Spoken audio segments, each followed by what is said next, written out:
Hi there, investigators. It's time to uncover the truth behind another case. The case of Lin family. Lin and Yun Lin's romance began in the late 1980s when they met at an Australian university. They both came from China and had moved to Australia to further their studies. Min had completed her bachelor's degree and was doing an internship, while Yun participated in a student exchange program. They met each other after meeting accidentally in the university hallway. After graduating, they got married and settled in North Epping, Sydney, where their love continued to grow into a strong, close-knit family. Min and Yun had their first child, Brenda Lin, in August 1994. She was mostly known as Brenda. Their son, Henry, was born in 1997, and their youngest child, Terry, was born in 2000. At the start of the 2000s, Min and Yun decided to start a business, opening a small newsroom. Through their hard work, it became a successful news agency with a publishing arm on Rose Street. The Lin family's business success had brought them economic security. A spacious house, a luxury car, and good education for their children. Min had handled business affairs, while Yun had focused on taking care of their home and children. Neighbors had respected the Lin family for their hard work and kindness. As parents, Min and Yun had been appreciated for their care and love for their children. They had never quarreled, their children had been very obedient and close-knit. Brenda, the eldest daughter, had stood out for her beauty, good academic performance, and kindness towards animals. Henry and Terry, two sons, had been both active and loved sports, especially soccer. As the Lin family had settled into life in Australia and their assets had increased, they had begun bringing relatives from China to live with them. In the early 2000s, Min's parents had been the first to move to North Epping and had helped with childcare. A few years later, Yun's parents also moved to Sydney suburb, with Min and Yun buying them a small house. Yun's sister, Irene, came to live with the Lin family, assisting with household chores and the children. By this time, the Lin family business was generating substantial income, reportedly nearing $1 million annually. In late 2007, Min Lin's younger sister, Kathy, and her husband, Robert, moved to Australia in search of better opportunities. They had visited before and briefly lived in Melbourne but had returned to China. This time, they were determined to settle in Australia for good.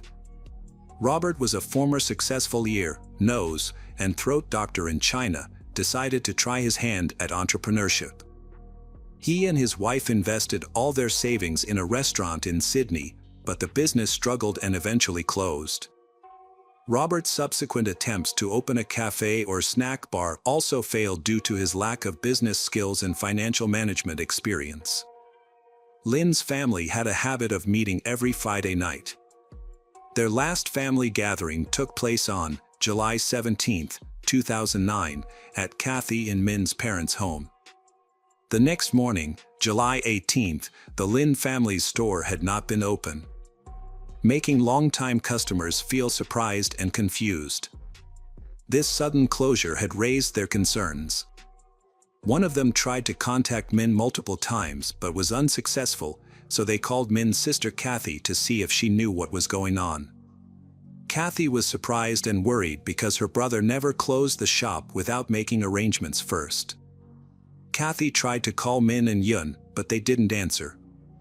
She also tried calling their home phone, but no one picked up. Kathy and her husband Robert were worried, so they decided to visit Min's house to make sure everything was okay. They arrived around 9 a.m. and saw the family car. They went to the house. The front door was unlocked, but there was no sign of Min or his family inside. Kathy went upstairs. When she opened the bedroom door, she was shocked by what she saw. The room was covered in blood, including the floor, walls, ceiling, furniture, and curtains. Yun Lin's body was on the floor near the bed, and she had been severely mutilated. Kathy screamed and stumbled backward, was shocked by the gruesome scene. In the room next to where Irene slept, a terrible scene took place. Irene lay motionless on the bed, her face beaten and bruised. The bedrooms of Henry, 12, and Terry, 9, also revealed horrifying scenes. Both were brutally beaten to death. Their bodies were found in separate corners of the room. Min Lin's body was found in his bedroom, covered with a blanket soaked in blood. He was killed in the same way as his family. It seems he was the first victim, followed by his wife, her sister, and then the two boys. Kathy immediately contacted emergency services. After Kathy's urgent call, Robert left to fetch the Lin's parents, who lived about 10 kilometers from the crime scene. Police and paramedics arrived quickly, encountering what they described as one of the most horrific crime scenes they had witnessed. Tragically, the Lin family members were all killed. Each person died from multiple blows to the head with a heavy blunt object similar to a hammer. However, the crime weapon was not found at the scene. The initial examination of the crime scene did not reveal any important clues. The killer did not leave the murder weapon behind, and they did not take any valuables or money. This suggests that the main goal was to kill the Lin family, not to steal from them. At first, investigators thought there might be multiple attackers because it seemed unlikely that one person could overpower so many people. However, evidence showed that the children were awake during the attack and tried to escape. There were blood stains and splatters throughout the house. Oddly, all adult victims had head injuries and showed signs of strangulation. Investigators found identical bloody shoe prints in each room with a tread pattern. Although they could not identify the shoe brand, they determined the shoe size. No fingerprints were found, suggesting the killers wore gloves. Initially, the police had no leads or theories about the perpetrator's identity. Friends and neighbors of the Lin family all said that the family had no known enemies, making the motive for the brutal massacre unclear. The attack occurred between midnight and 3 a.m. on July 18th. Brenda Lin, the eldest child and now sole survivor of the Lin family, was attending school in New Caledonia at the time of the tragedy. She learned about the incident through social media and initially did not believe it was related to her family, but the truth devastated her. Brenda soon received a call from her Aunt Kathy, who tearfully confirmed the devastating news. Brenda was immediately flown back to Sydney, where Kathy and Robert met her at the airport. She then moved in with them, as her family's home was closed off as a crime scene. The following day, Brenda was taken to the police station, overcome with grief, to be questioned. However, she had no new information to share, stressing that her family had no enemies and hadn't noticed anything unusual before her trip. After her family's passing, Brenda inherited a significant fortune, including property and the family business. Since she was still a minor and in school, her guardians, Kathy and Robert, took on the responsibility of managing the estate. Brenda's grandparents offered their support, but Kathy and Robert insisted on being her caregivers. Robert even threatened to take legal action if the grandparents sought custody, claiming they were too old to care for a teenager. The matter was eventually resolved, with Brenda remaining in the care of her aunt and uncle. The Lin's shop and publishing business reopened under new management after a temporary closure. However, Brenda had not yet taken over the business operations. Robert began reviewing the family's financial records, including bank accounts, savings, and real estate. Beside that, experts thoroughly investigated the crime scene, documenting every detail, but no concrete leads were found. They believed the killer acted alone and entered the house quietly, possibly through and with a key. The killer wore size 9.5 shoes with a distinctive tread pattern and likely used a hammer as the lethal weapon, which was never found. The killer wore gloves, leaving no fingerprints or foreign DNA behind. One notable detail was the presence of blood stains on the doorknobs of each bedroom where the killings occurred, indicating the killer's bloodied gloves had touched them. However, there were no blood stains on Brenda's room doorknob, suggesting the killer knew she was not present. The Lin family tragedy received extensive media coverage. However, with no concrete evidence or suspects, numerous implausible theories surfaced. Speculation about the family's supposed vast wealth leading to their murder. As the investigation had stalled, no suspects had emerged for the probe. The theory of a robbery had eventually been abandoned because the killer had left money and valuables intact, suggesting the sole motive had been to kill family members. Furthermore, the fact that the house had lost power on the night of the murder suggested that the murderer had been someone who was familiar with the location of the electrical panel. The attacker's ability to control the house in darkness showed that he had prior knowledge of the house's layout. When reviewing the case, an investigator replayed Kathy's emergency call looking for missed clues. An important hint was detected in the recording. The recording captured Kathy's frantic attempts to explain the situation, her words interrupted by crying and sobbing. At the end of the call, Kathy mentioned her husband's name and talked to him in Cantonese. This piqued the investigators' interest, causing them to translate her words.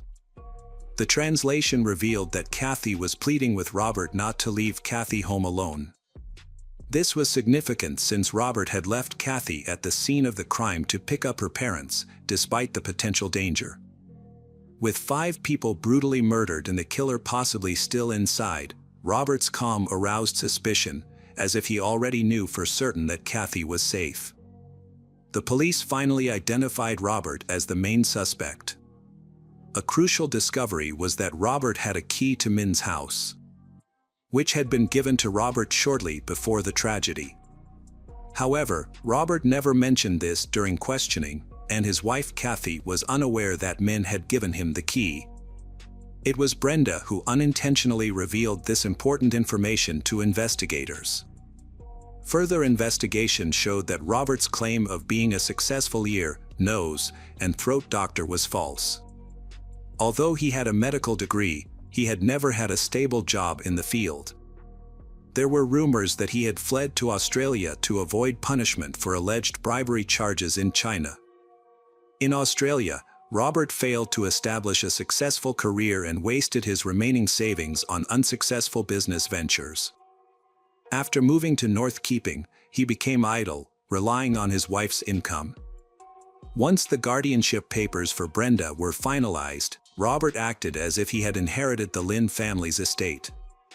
His first move was to force Yun's parents out of their home, which Min had bought for them.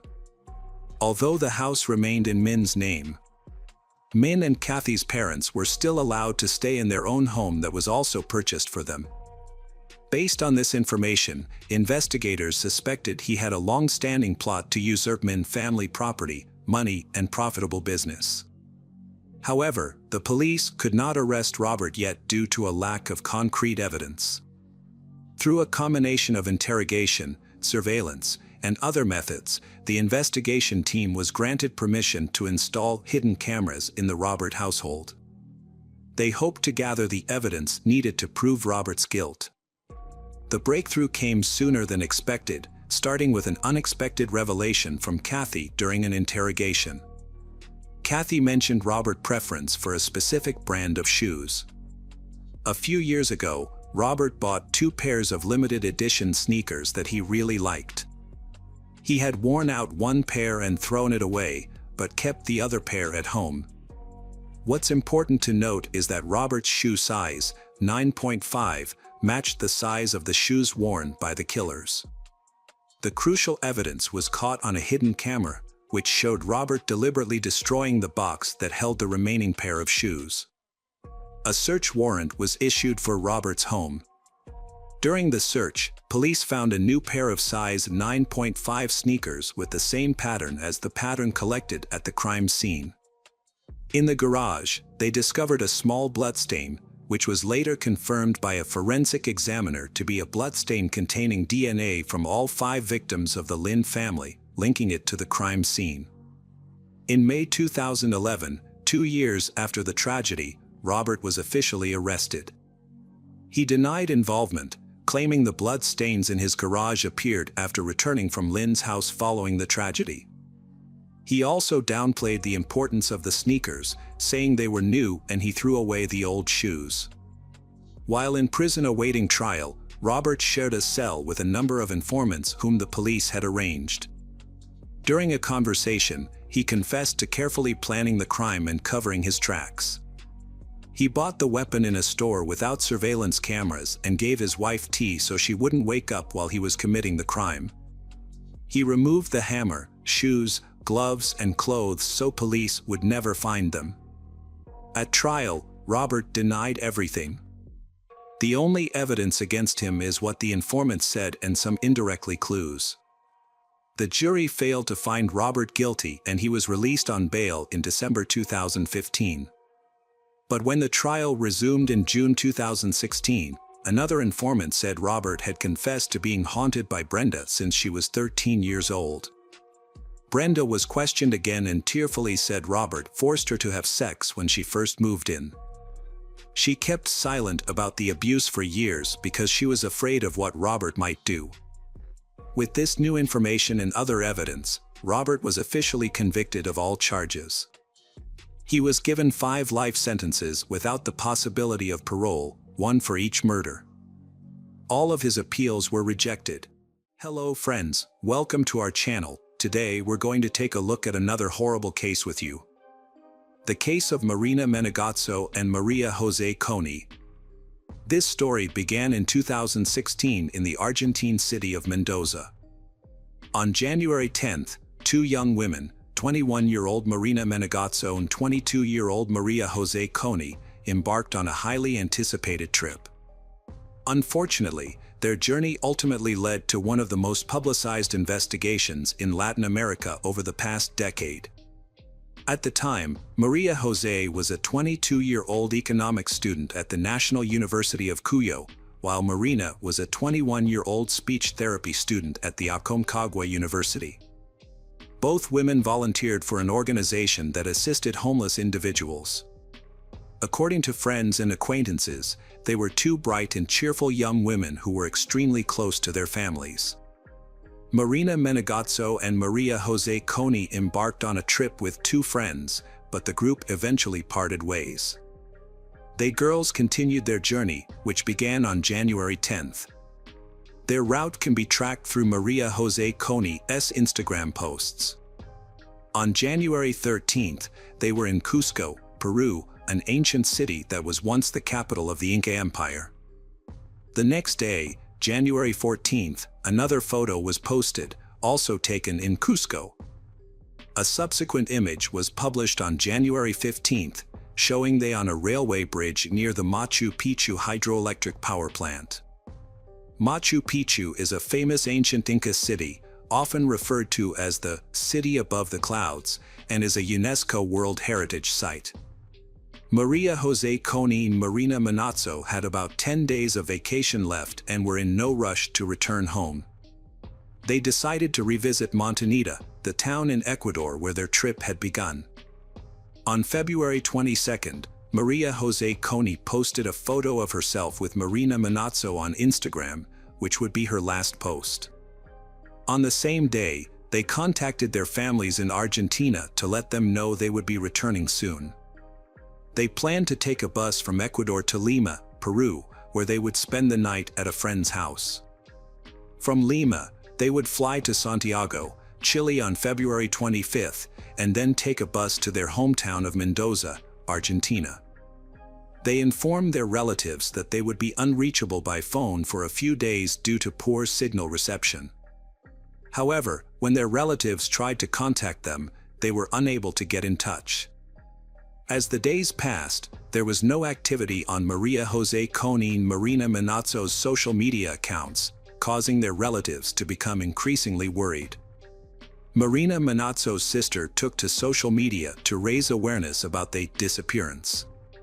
She posted a photo of they girls with a message stating that they had gone missing on Monday, the 22nd, in Montañita, Ecuador, and asked people to share the information. The families were eager to know if they had left the country and boarded a flight, but their attempts to contact the airline were met with no response. The family of Maria Jose Coney and Marina Manazzo tried to get information from they were supposed to stay with before leaving, but they claimed they never showed up.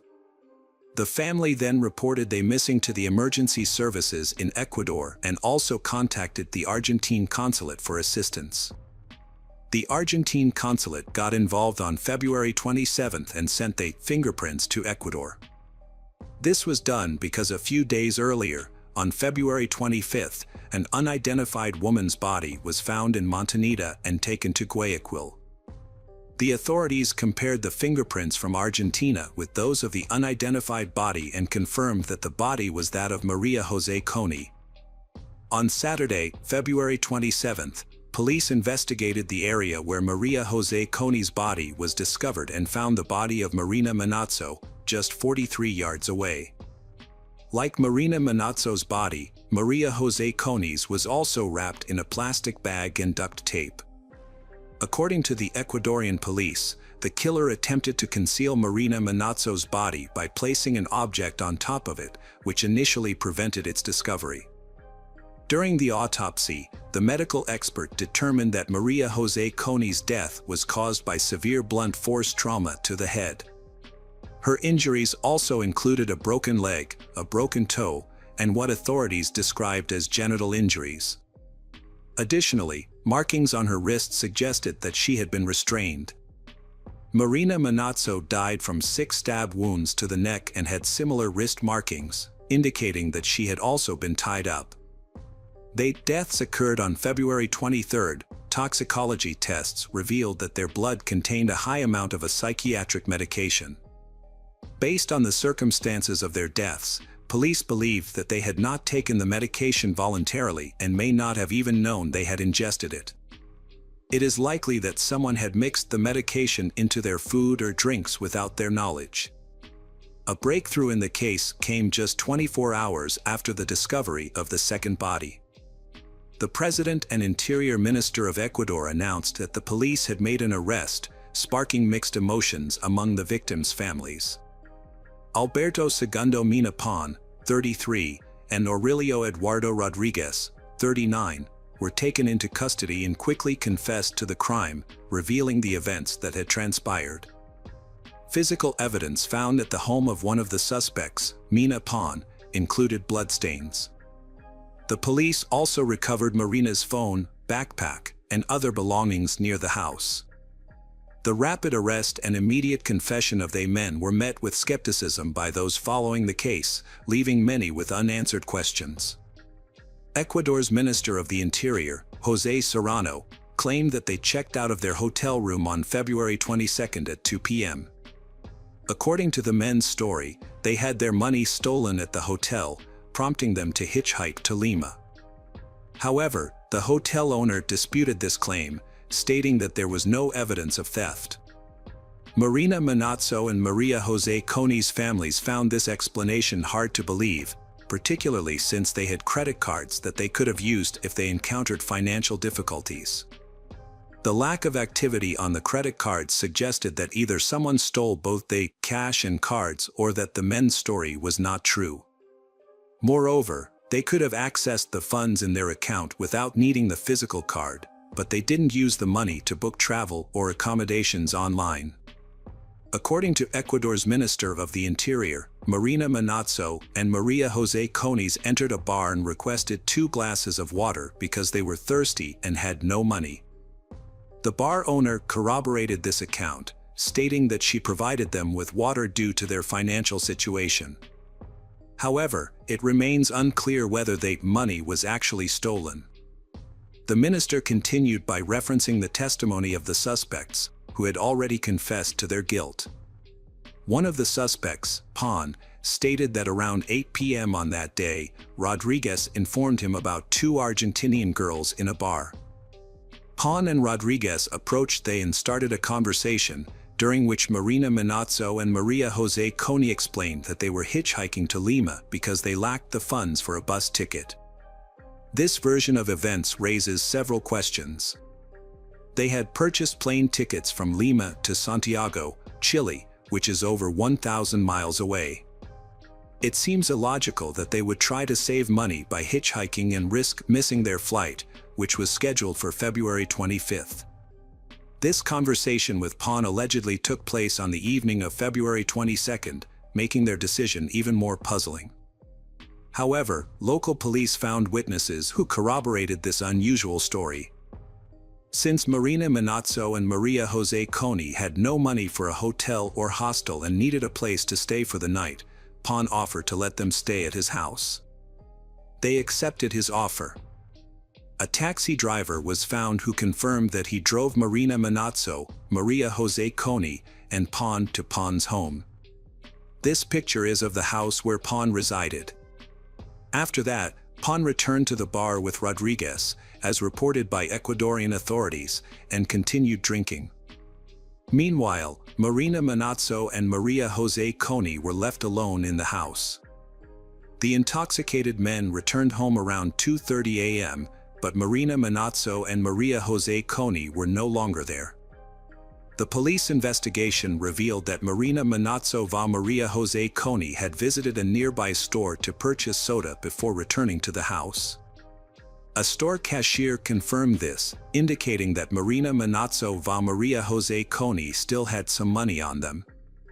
According to Pan's account, when they returned to the house, he stayed in one room with Maria Jose Coney, while Rodriguez was in another room with Marina Manazzo.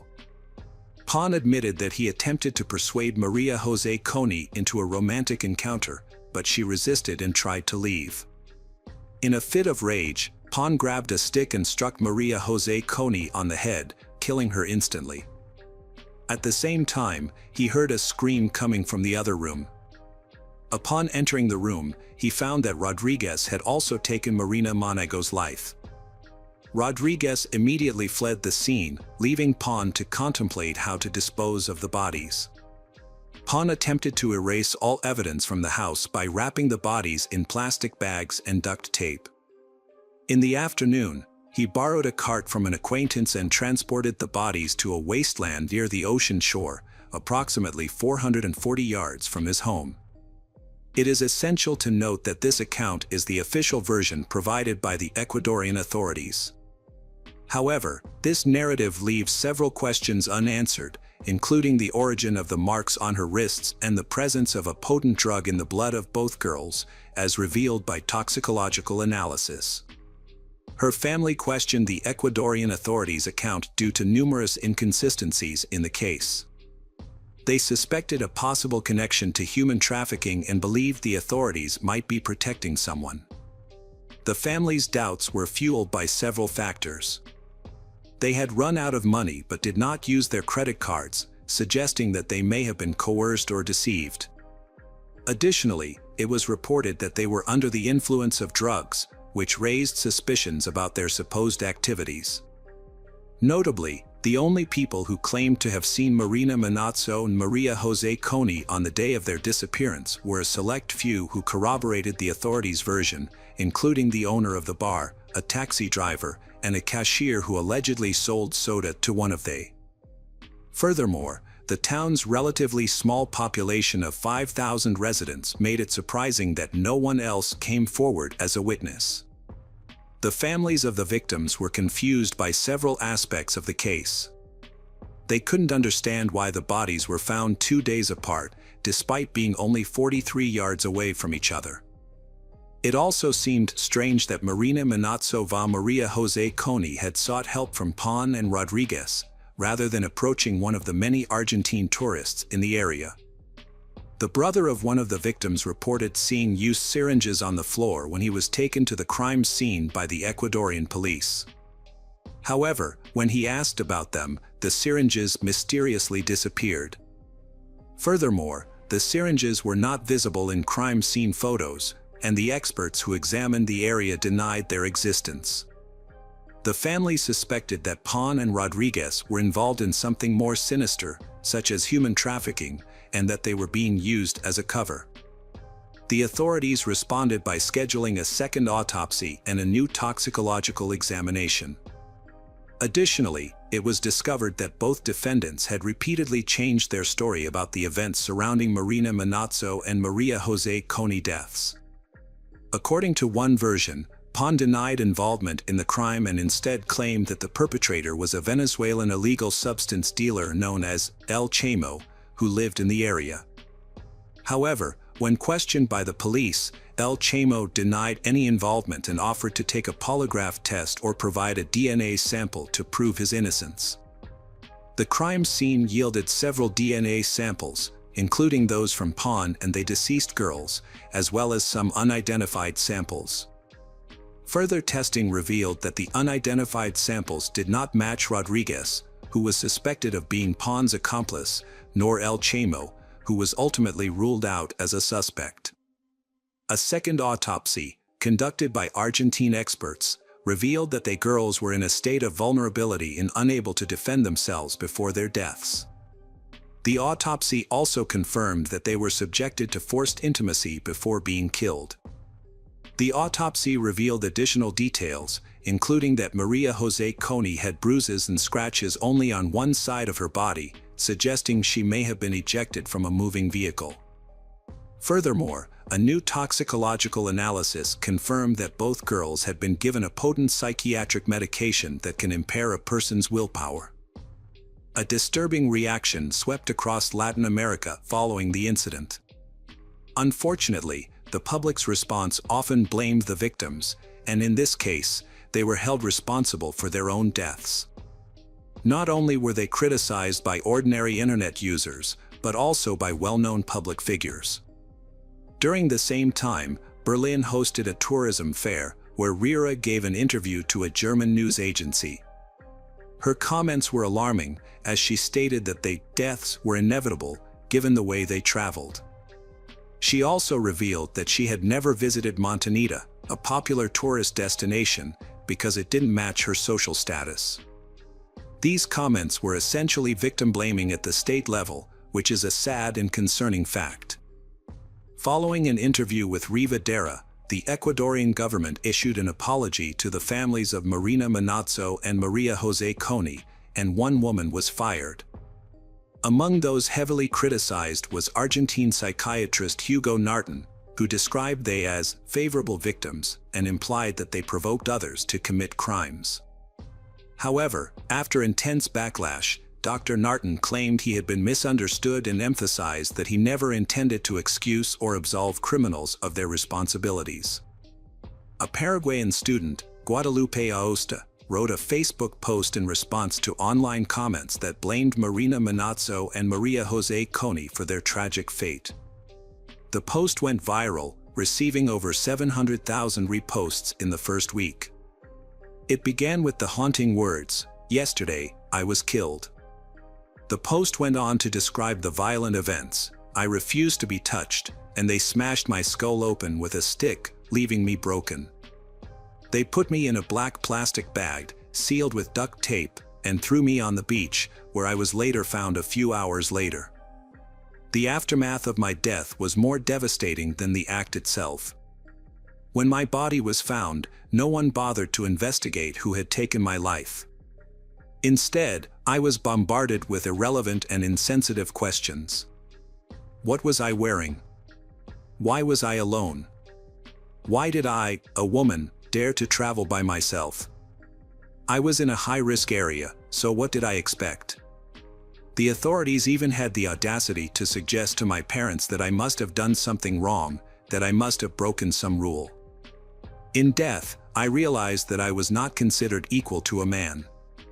My demise was somehow my fault, and that's the narrative that would be perpetuated.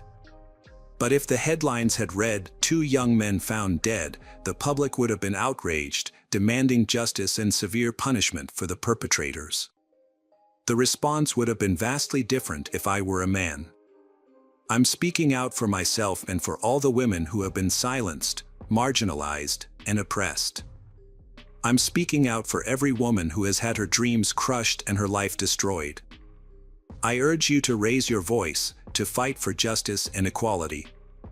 I'll be with you in spirit, and I promise that one day, there will be so many of us standing together that our voices cannot be silenced. The trial started on August 8, 2016, but was marred by several setbacks. The prosecutor changed 3 times, causing significant delays in the process. Despite these challenges, the prosecution presented a substantial amount of evidence, including witness statements and over 200 physical items collected from the crime scene. The police had found some of the victim's personal belongings, biological fluids, and phones at the house where the crime took place and in the surrounding area. During the trial, Pan maintained his innocence, claiming that his earlier confession was made under police pressure. This statement only reinforced the suspicions of the victims' families that the Ecuadorian authorities were withholding information.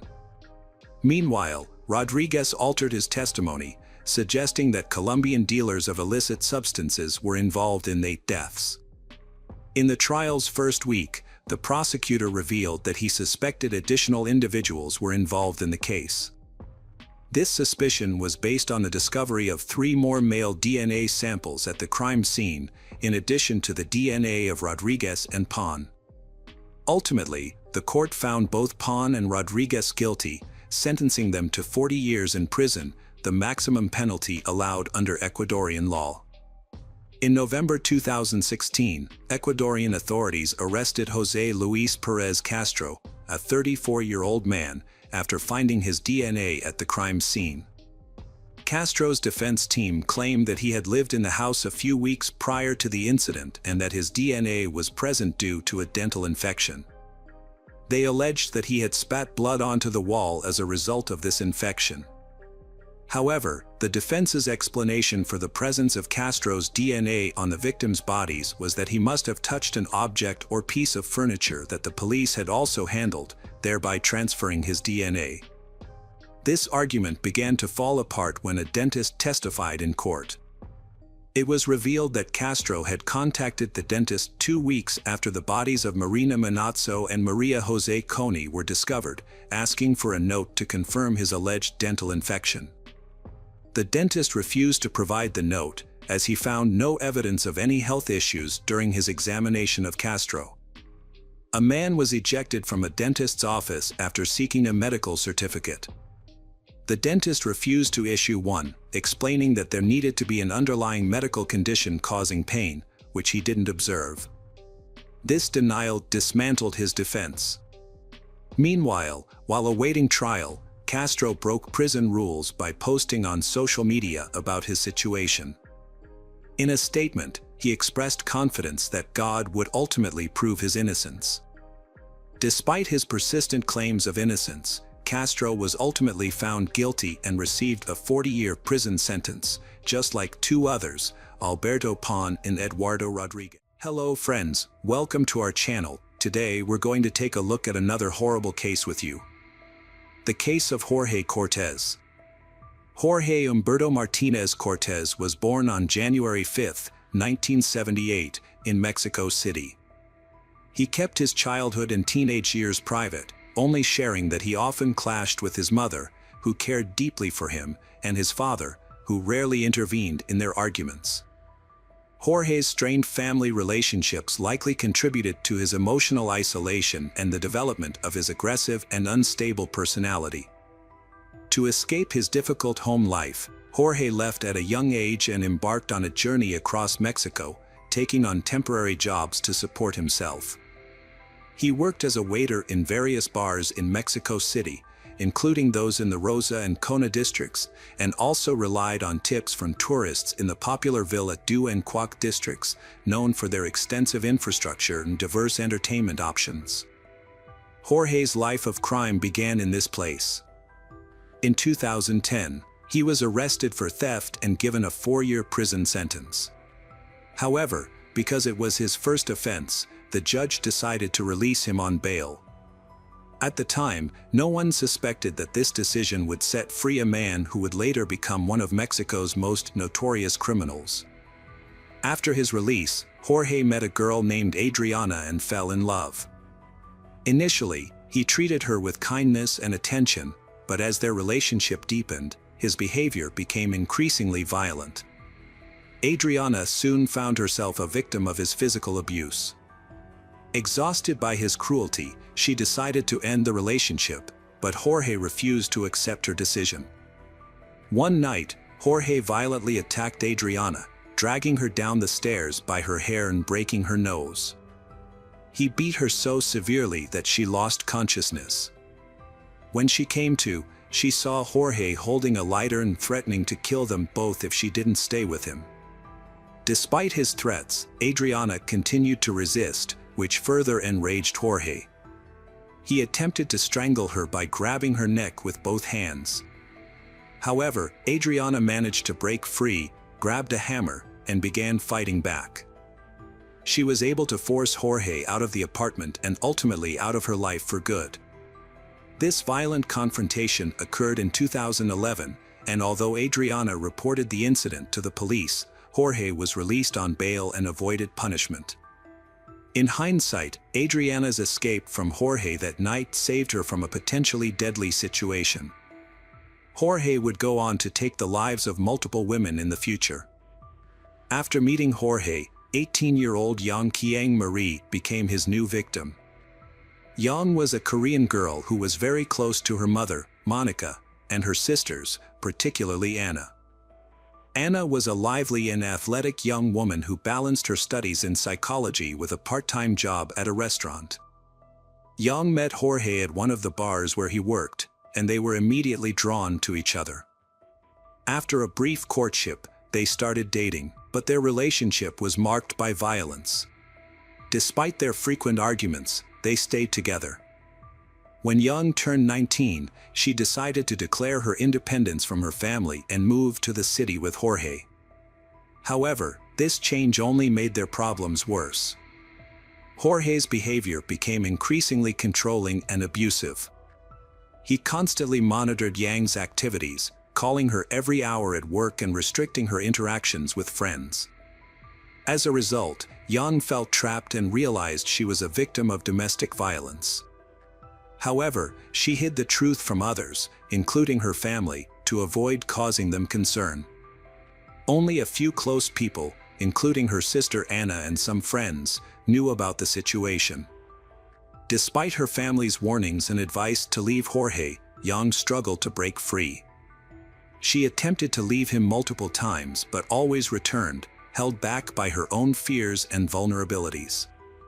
During this time, Yang underwent a significant transformation, changing from a happy and lively person to someone who was depressed and willing to do anything to please Jorge. The relationship continued to deteriorate, becoming increasingly toxic and damaging to Yang's well-being. Yang's relationship with Jorge was marked by violent outbursts. On one occasion, Jorge refused to let Yang into their apartment when she came home late. On another, he locked her inside, set her clothes on fire, and chased her around the room in a fit of rage. In August 2014, their arguments escalated, and Yang decided to leave Jorge and move in with her parents. A friend encouraged her to report Jorge to the police and end the abuse. Although Yang initially agreed, she eventually returned to Jorge and they continued living together. Tragically, Yang's life was cut short. On September 21st, her body was discovered in their apartment, bearing signs of severe bruising. Jorge claimed to have found Yang hanging in the bedroom, stating that he had left her sleeping at noon the previous day, September 20th, after she had worked a shift at the bar. Jorge claimed that he returned home on the morning of September 21st to find Yang deceased.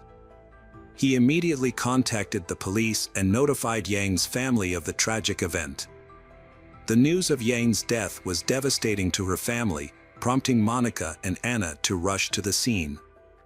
Upon arrival, they found police officers and forensic experts already at the apartment, carefully removing Yang's body from the bed. Jorge stated that when he saw his deceased wife, he became frantic and attempted to assist her. A police officer explained to the family that an investigation was ongoing and they needed to stay outside the house to protect potential evidence.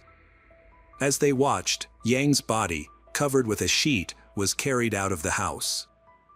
The police also informed them that the initial evidence suggested Yang's death was a suicide, a conclusion supported by the position of the body in Jorge's account, which the police believed to be truthful. However, Yang's family was skeptical and struggled to accept this explanation, finding it hard to believe that she would take her own life. When the family arrived to identify the body and prepare the necessary documents, they were surprised to find that the examination protocol was almost complete. The death certificate stated that Yang had died from strangulation by hanging. However, when the relatives were allowed to view the body, they noticed bruises on Yang's legs that seemed suspicious. Jorge attempted to explain the bruises by saying that the body had slipped from his hands and fallen to the floor when he tried to move it from the bed. Monica was not convinced by Jorge's explanation and suspected that something was not quite right. Investigations revealed more about Yang's tumultuous relationship with Jorge, fueling suspicion that her death might not be the suicide police claimed. During police testimony, friends described constant fighting between they, revealing Jorge's history of jealousy and aggression. His behavior extended to frequent phone calls to Yang's workplace, indicating a pattern of controlling behavior. Yang's sister Anna noted that a few months before the tragedy, her behavior dramatically shifted. Anna added that she started distancing herself from the family once the relationship with Jorge started. This prompted concern within the family. Despite growing concerns about Jorge's unstable behavior and doubts about the official explanation, the police were quick to dismiss theories and rushed to close the case. Experts at the Katok morgue recommended cremating Yang's body, which meant that further forensic investigation would not be possible.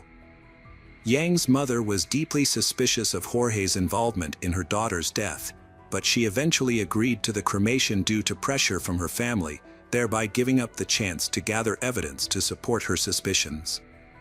Jorge did not attend the funeral, but he got a tattoo of a broken heart, supposedly to show his grief.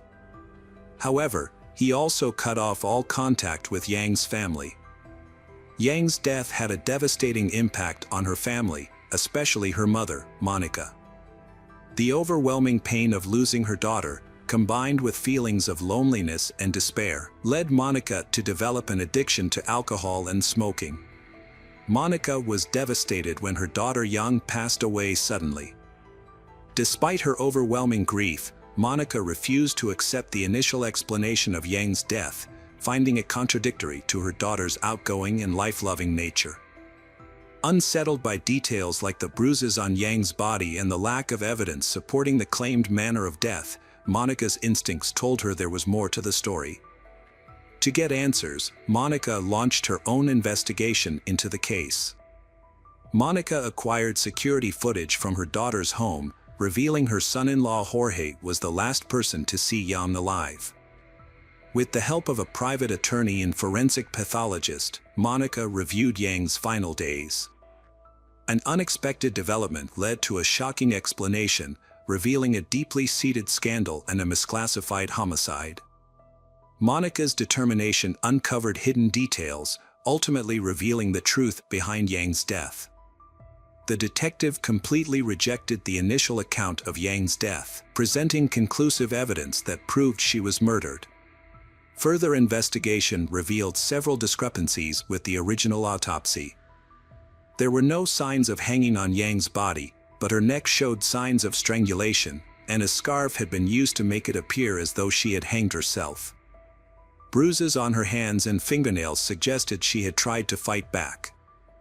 The medical examiner confirmed that any competent expert would have reached the same conclusion.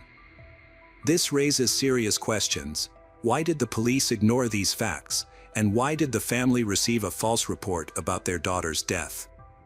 Monica's relentless pursuit of truth led her to conduct a 7-month investigation, uncovering a series of disturbing failures and incompetence by law enforcement agencies. Her research revealed that Yang had previously reported violence by Jorge to the police, but her cries for help were ignored. Monica also discovered that Jorge had ties to his father and the staff handling the case, which, combined with the severity of Yang's injuries and the apparent negligence of the authorities, compelled her to take decisive action. Monica appealed to the prosecutor's office, seeking a review of the case and justice for Jorge, the main suspect. However, she was met with neglect and cynicism instead of support. A prosecutor even questioned her competence, suggesting she should focus on being a housewife and seek psychological help rather than pursuing justice. Undeterred, Monica continued her investigation, driven by her love for her child and her desire for truth. Her perseverance ultimately paid off. Jorge committed another murder in 2016, a devastating end to Yang's story. This event began a new chapter in Campira's life. She met Jorge online, where he hid his dark nature behind a charming facade. Unaware of his past, she was drawn to his friendly, sociable personality, and they soon developed a romantic relationship. Campira's close friends discovered her new relationship when she posted a photo of herself and her boyfriend on social media, beaming with happiness. For several weeks, their romance seemed perfect. As 2016 drew to a close, Campira's mother, Margarita, met Jorge for the first time on December 28. Campira, Jorge, and her children then traveled to Acapulco to spend the New Year's holidays with her parents. However, Jorge later convinced Campira to extend their stay, and she asked her mother to watch the children for a few more days. Margarita agreed, unaware of the tragedy that was about to unfold. 3 days later, Campira was found dead. The last time Margarita had spoken to her daughter was on December 30th. When Margarita tried to call Campira on New Year's Eve, she was met with silence. Campira always answered her phone or returned calls promptly, so Margarita's anxiety grew with each passing minute. As the hours ticked by, Campira's unusual silence and lack of online activity only heightened Margarita's concerns. Eventually, Margarita decided to contact Jorge to find out what had happened to her daughter. Jorge attempted to alleviate Margarita's concerns by downplaying the argument and Campira departure to celebrate the new year with friends. However, Margarita remained unconvinced and asked a family friend to check on Campira. When the friend arrived at Campira's house, Jorge told him that Campira was asleep and unable to meet with him. Margarita's suspicions grew, and she sensed that Jorge was hiding something. On December 31st, between 5 o'clock and 8 p.m., Jorge committed a heinous crime.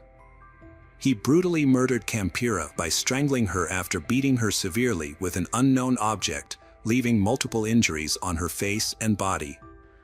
In an attempt to make it appear as though Campira had taken her own life, Jorge cut a lock of her hair, placed her body on the bed, covered it with a blanket, and left the gas stove on.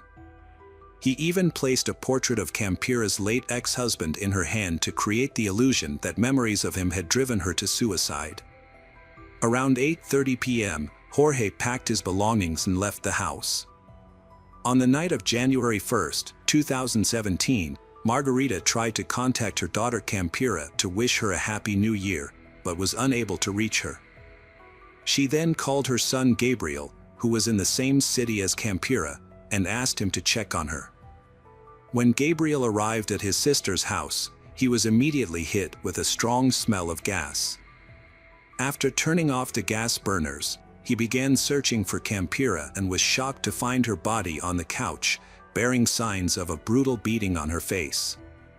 As Gabriel threw off the blanket covering his sister's body, he was horrified by what he saw. Campira was wearing only her underwear, and her body was covered in numerous bruises. Several details caught his attention. There were drops of blood around her, although her body in underwear appeared clean, as if she had recently bathed. Additionally, Campira's head was almost completely shaved, which struck Gabriel as strange, as his sister was known to take great care of her hair. Gabriel reported the incident to the police and then called his mother to break the news to Margarita. Paramedics and police arrived, confirmed Campira's death, and restricted access to the scene. The family was stunned by grief, struggling to come to terms with what happened. Their eyes reflected sadness and a glimmer of hope for justice. The investigation was complicated by inconsistencies between the crime scene and the initial assumption of suicide. The police meticulously examined every detail to unravel the truth. The police initially suspected suicide, but Campira's family disputed this, finding it impossible to believe that a young, cheerful woman would take such a drastic step. Campira's family was convinced that her death was not a suicide, but a violent crime. A strand of hair found on her body that did not match anyone in the house reinforced their suspicions. They demanded a more thorough investigation, which was granted. A second forensic examination confirmed their fears, revealing that Campira was strangled and that the suicide scene was staged. The evidence included marks on her trachea and neck, bruises indicating a beating, and the absence of a strand of hair. The police launched an investigation, and Campira's aunt, Sandra, worked with the deputy prosecutor to have the case transferred to the prosecutor's office. However, progress was slow. Later, Sandra was called back to the prosecutor's office and informed that she and her brother, Gabriel, could be plaintiffs in the case. Campira's children were left with their grandmother after the tragedy. To shield them from painful memories, they were transferred to a new school. However, time alone didn't heal their wounds. 2 months later, the family was allowed to visit the apartment where Campira's body was found, collecting her belongings and possibly uncovering clues. Her laptop was found, but its data had been deleted. Fortunately, her iPad was password protected, and the last photos she took before her death were recovered. One disturbing photo showed Campira lying next to Jorge on the same sofa where her body was later found. Further investigation of the photos revealed more evidence. In one image, Jorge was seen holding a skull-shaped container that was later discovered in the apartment's freezer. He was also shown strangling Campira with one hand. Drawers in the desk yielded sketches of tattoos Jorge planned to get, further hinting at his possible involvement in the crime. The public was outraged when Jorge was released on bail in 2009, sparking widespread anger. Many realized that if he had been detained earlier, the young women might still be alive. The Campira and Young families continued to demand justice for their loved ones on social media, gathering over 13,000 supporters on a memorial page. 10 months after his escape, Jorge was finally caught on October 24, 2017. His arrest was unexpected, occurring during a routine patrol by the National Civilian Police in Livingston, Guatemala. The officers were patrolling the streets when they noticed a suspicious man who appeared to be homeless. A routine check of his documents and fingerprints revealed a shocking truth: the man was on the international wanted list with a high danger level. Jorge was immediately arrested and taken to the immigration center in Guatemala City, where he was detained pending further action. The Guatemalan authorities quickly contacted their Mexican counterparts to initiate the extradition process. According to the head of the Guatemalan police, Pablo Castillo, Jorge had been hiding under a bridge in western Guatemala, living on the streets and relying on the kindness of tourists for survival. The next day, October 25, Jorge was transported to the Mexican border city of Chicas, where he was handed over to the Mexican authorities. After crossing the border, Jorge was taken to Mexico City, marking the successful completion of the extradition process and the delivery of justice. Jorge appeared in court to face charges for his alleged crimes. A reporter managed to ask him a few questions, but Jorge responded with a complete denial of any wrongdoing, claiming he was unaware of the charges against him. This was despite being taken to court on October 26 for a preventive measure, specifically for the murder of Campira. During the trial, the prosecution presented strong evidence of Jorge's involvement in the crime. The investigation revealed that Jorge had brutally beaten the victim with an unknown object before strangling her to death.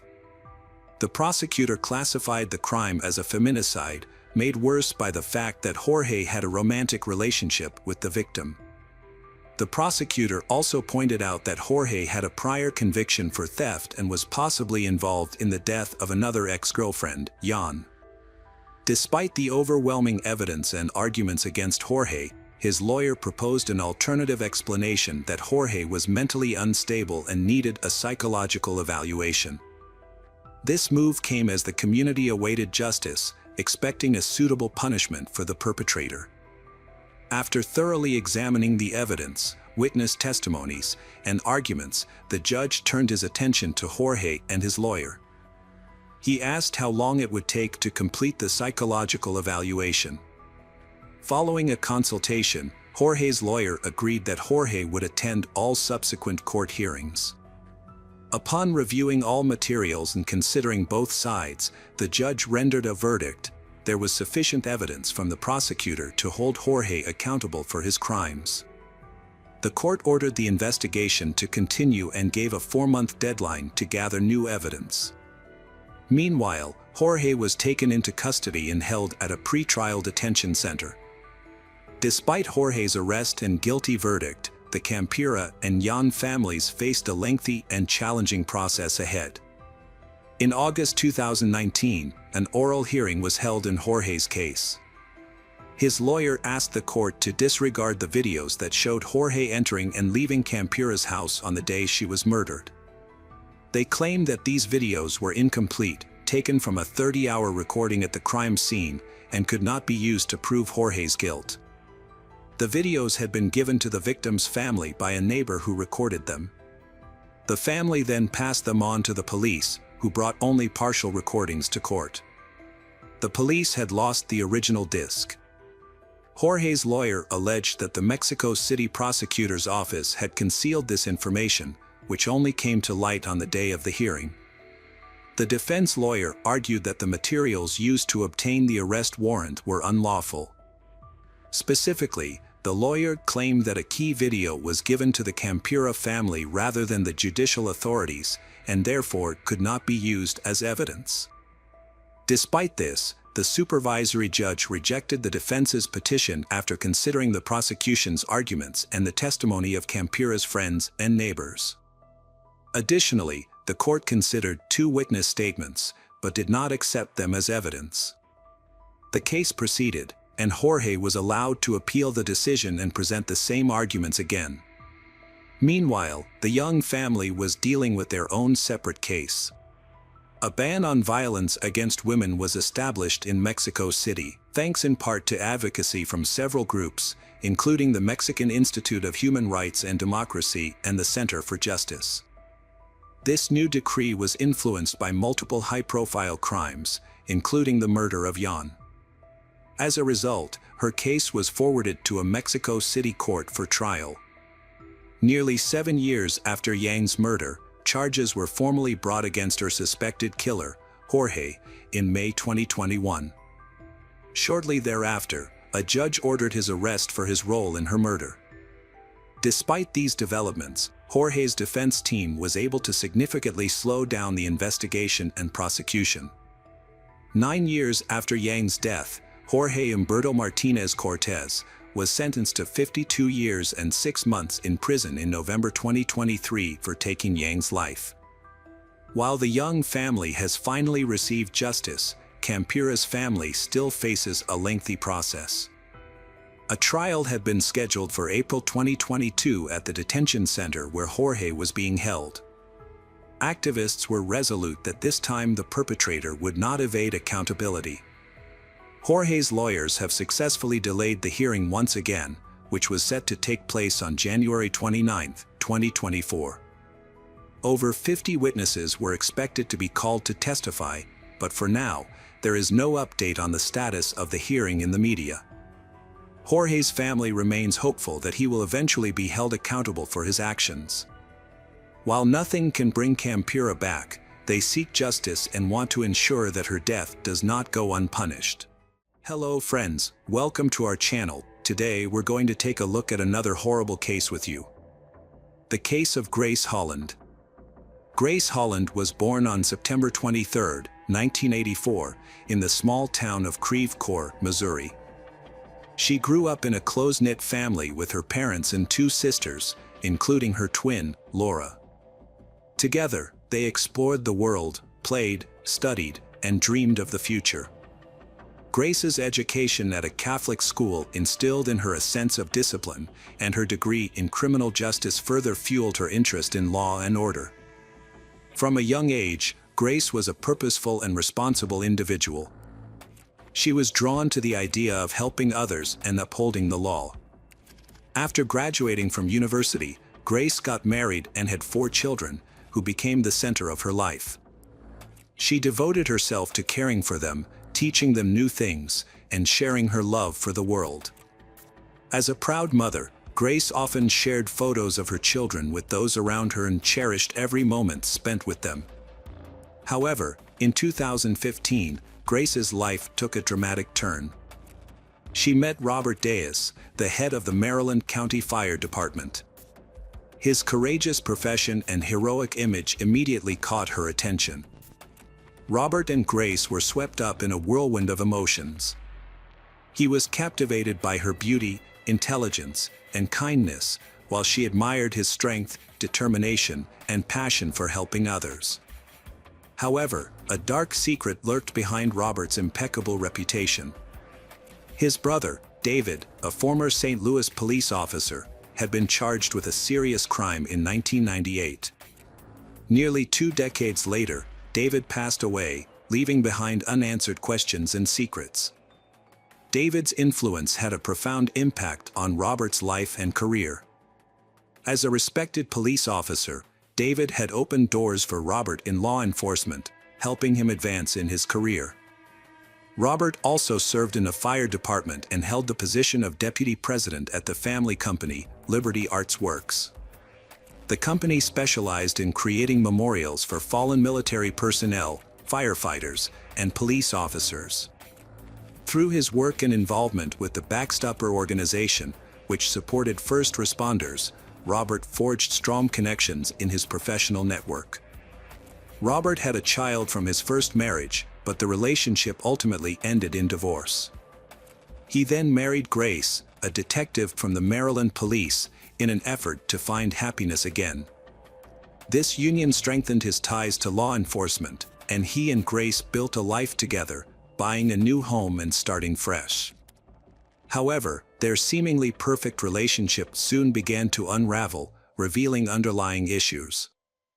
Robert's past continued to haunt him. His brother had been accused of a crime, tarnishing Robert's reputation and casting doubt on his integrity. Furthermore, cracks began to appear in his relationship with Grace. Despite their outward success, their relationship was marked by turmoil, with periods of calm punctuated by intense arguments. According to Laura, Grace's twin sister, Robert exerted significant control over Grace's life, dictating her spending habits, social interactions, and even her relationships. Laura revealed that Grace's best friend ended their relationship after a dinner with Robert, but the reason for the breakup was unclear. This development only increased Grace's feelings of isolation from her loved ones. Grace claimed that Robert forced her to quit her job and join the family business, although there was no official record of her employment. The family alleged that Robert simply instructed the company to pay her without documenting it. During this challenging time, Grace discovered she was pregnant with Robert's child. However, instead of bringing them closer together, the pregnancy increased the tension in their relationship. Their text messages, presented at the trial, revealed their conflicting desires. Grace wanted to keep the child and repair their relationship, while Robert was ready to end things. Court documents provided by the Holland family were shocking. Robert offered to pay Grace $1,600 to have an abortion, wanting to get rid of the child. However, an unexpected event occurred in the summer of 2020 in Missouri, the tragic death of 35-year-old Grace Holland.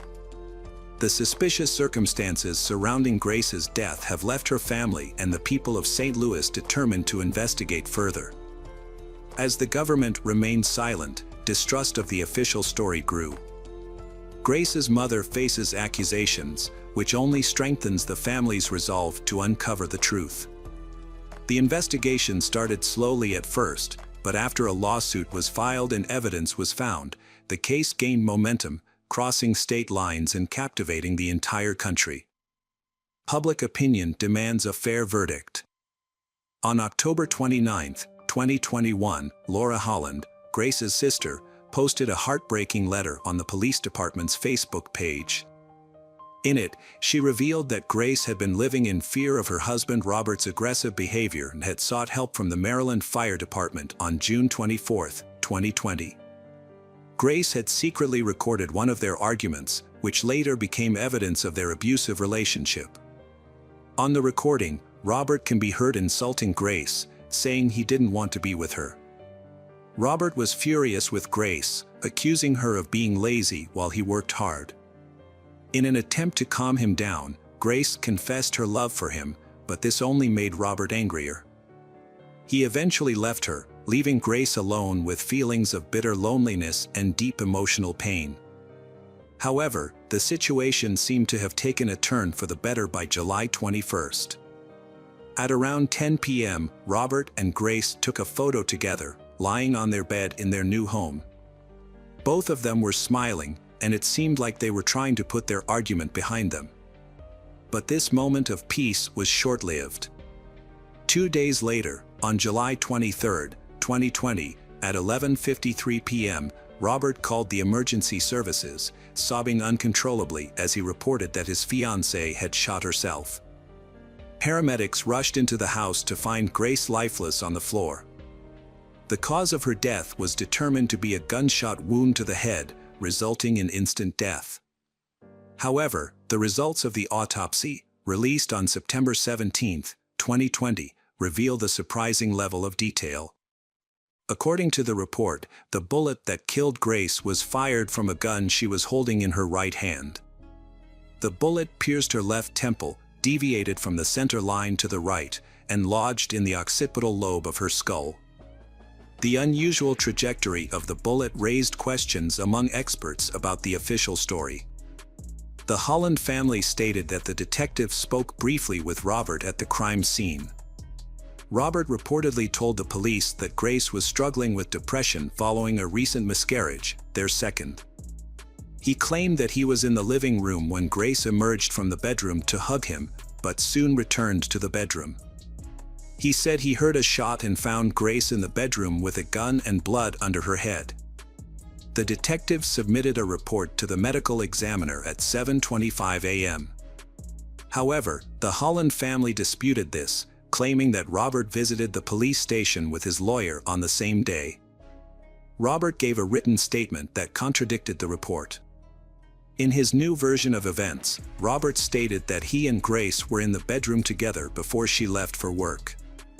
According to Robert, Grace returned to hug him, brought her face close to his, said goodbye, and then a shot occurred.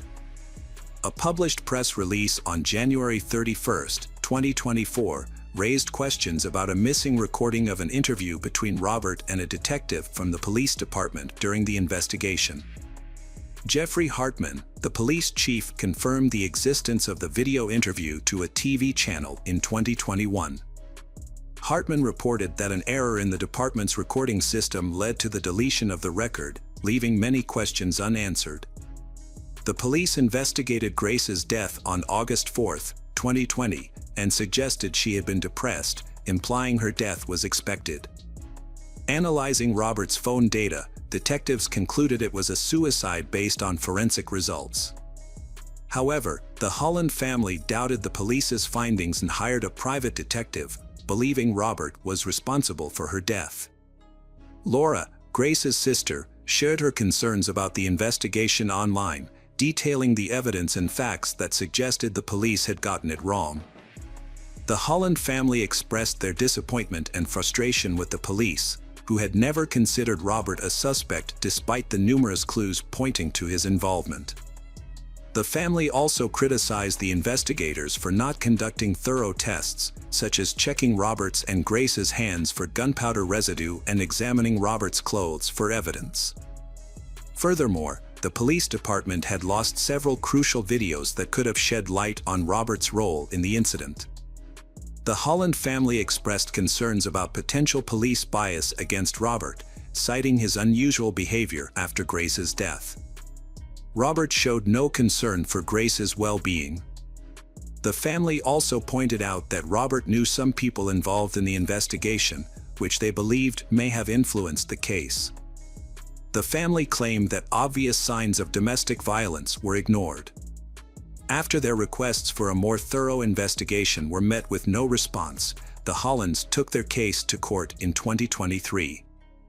They filed a lawsuit against Robert, accusing him of physical abuse and suggesting that he was either directly responsible for Grace's death. Robert's lawyer maintained his client's innocence, acknowledging some facts but denying any involvement in Grace's death. He suggested that the family's emotional distress may have led them to misinterpret events and wrongly accuse Robert. In December 2023, Hartman of the police department requested that the St. Louis County Police Department review the case of Grace. The county police department agreed to review the case and began examining the details in January 2024. During this time, police officers visited the home of Robert to provide medical assistance to his new girlfriend, Dr. Sarah Sweeney. The incident is being treated as a sudden death, but the exact cause is still under investigation. Detectives are waiting for the results of a toxicology report, which may take 4 to 6 weeks to complete.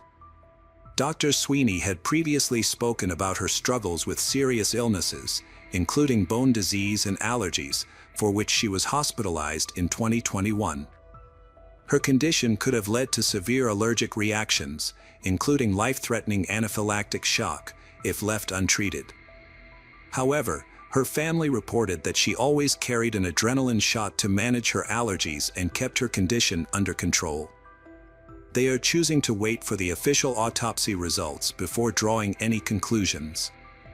Robert remains a suspect in the eyes of the law, despite not being charged in connection with the deaths of Holland and Sweeney. The outcome of the Sweeney autopsy may significantly impact the investigation into Grace Holland's death. Following a thorough re-examination, the St. Louis County Police have ruled out the possibility that Grace took her own life. The investigation's findings were submitted to the prosecutor's office in early December, and the case is currently being treated as a death by negligence. The case remains open, and the prosecutor's office may take further action once all the facts are known. Police Chief Jeffrey Hartman has reaffirmed the department's initial conclusion, despite growing doubts and public scrutiny. Meanwhile, the families of Holland and Sweeney continue to push for the release of autopsy and toxicology results, seeking clarity on whether Grace Holland's death was a tragic accident or if there are underlying circumstances that have yet to be uncovered. Hello friends, welcome to our channel. Today we're going to take a look at another horrible case with you. The case of Jenna Oakley. Jenna Oakley was born on March 2, 2001, in Indiana. She lived with her mother and 2-year-old brother in a troubled home. Due to her mother's neglect and inability to provide a stable life, Jenna often found herself left alone from a young age. The situation worsened over time, leading to intervention from Child Protective Services in April 2016.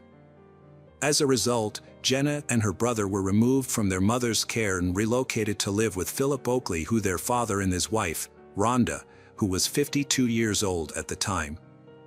Rhonda welcomed the children into her home and accepted them as her own. Philip later revealed that Rhonda had been eager to be a good mother to her stepchildren from the start. She welcomed them into her home with open arms and worked to create a safe and comfortable environment for them. Jenna was a difficult child to manage. Despite her academic success, which earned her praise from her teachers, she struggled to follow the rules in her new home. Her behavior became an even greater concern when her parents discovered her relationship with a 20-year-old man named Kenneth, whom she had met at the age of 10 while living with her mother in Indiana. Kenneth was a mysterious figure who seemed to be both a supportive influence and a hindrance in Jenna's life. To better understand the events that unfolded, it's essential to delve into Rhonda's story and explore the complexities of her personality, as well as the significant impact she had on Jenna's life. Rhonda Oakley was born on March 5, 1964, in Casey County, Kentucky, to parents Howard Lee Raines and Mabel Walls Raines. She graduated from Casey County High School in 1982 and went on to work for 30 years in a prominent company that specialized in marketing, packaging, and printing services. Rhonda was a kind, loving, and cheerful person who was highly respected by her friends, who admired her warmth and kindness towards others. Rhonda met Philip Oakley on a golf course, and they fell deeply in love. They decided to get married and start a new life together. However, their relationship was not without its challenges. At the time, Rhonda was divorced and had 4 children from her previous marriage. Philip and Rhonda's family were initially against their relationship due to their significant age difference. They asked Philip to end the relationship, which led to frequent arguments within the family. For that reason, Philip believed the relationship of Kenneth and Jenna was unacceptable because Kenneth was 5 years older than his daughter, Jenna. Philip even threatened to involve the police if Kenneth continued to date Jenna. To maintain control of the situation, Philip and Rhonda took measures such as confiscating Jenna's phone and computer and enforcing strict rules. The situation at home became so unbearable for she that she finally confided in her father and stepmother, promising to end her relationship with Kenneth. However, she failed to keep this promise and continued to secretly meet with him. As a result, her relationship with her parents deteriorated, and she began to harbor a deep-seated hatred towards her parents. On September 1, 2016, at around 4 p.m., David, her younger brother, returned home from school and entered the house. As he walked into the kitchen, he was startled by the sound of 3 of their dogs barking frantically in the basement. Curious, David rushed downstairs to investigate and found his mother, Rhonda, lying motionless on the floor. Panicked, David immediately ran outside to seek help and eventually went to a neighbor's house to call the police. When the emergency services arrived, they were unable to revive Rhonda, and she was pronounced dead at the scene. The police found deep cuts on her neck, indicating a brutal attack.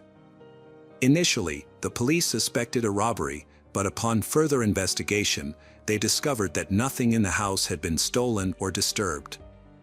The investigation into Rhonda's death began, and her family and friends were left wondering who could have committed such a heinous crime.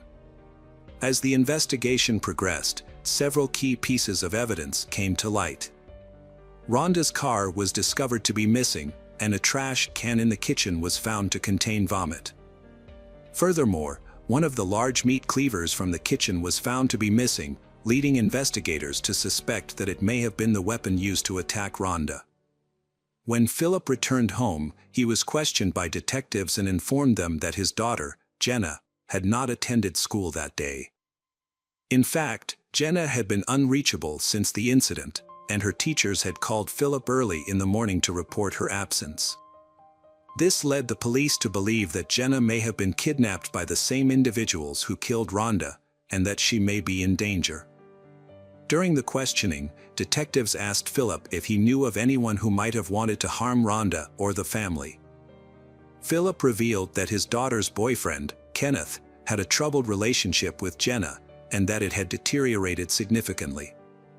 Philip admitted that he had threatened to contact the police if Kenneth did not stop seeing Jenna.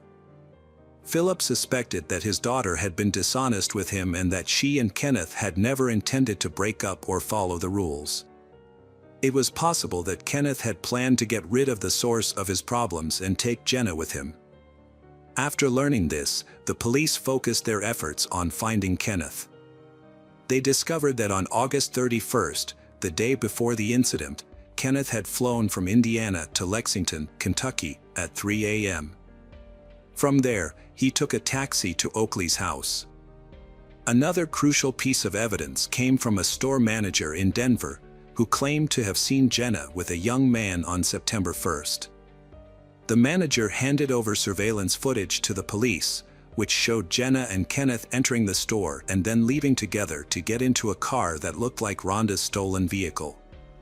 Notably, Jenna appeared calm and normal in the footage, not showing any signs of distress or being coerced.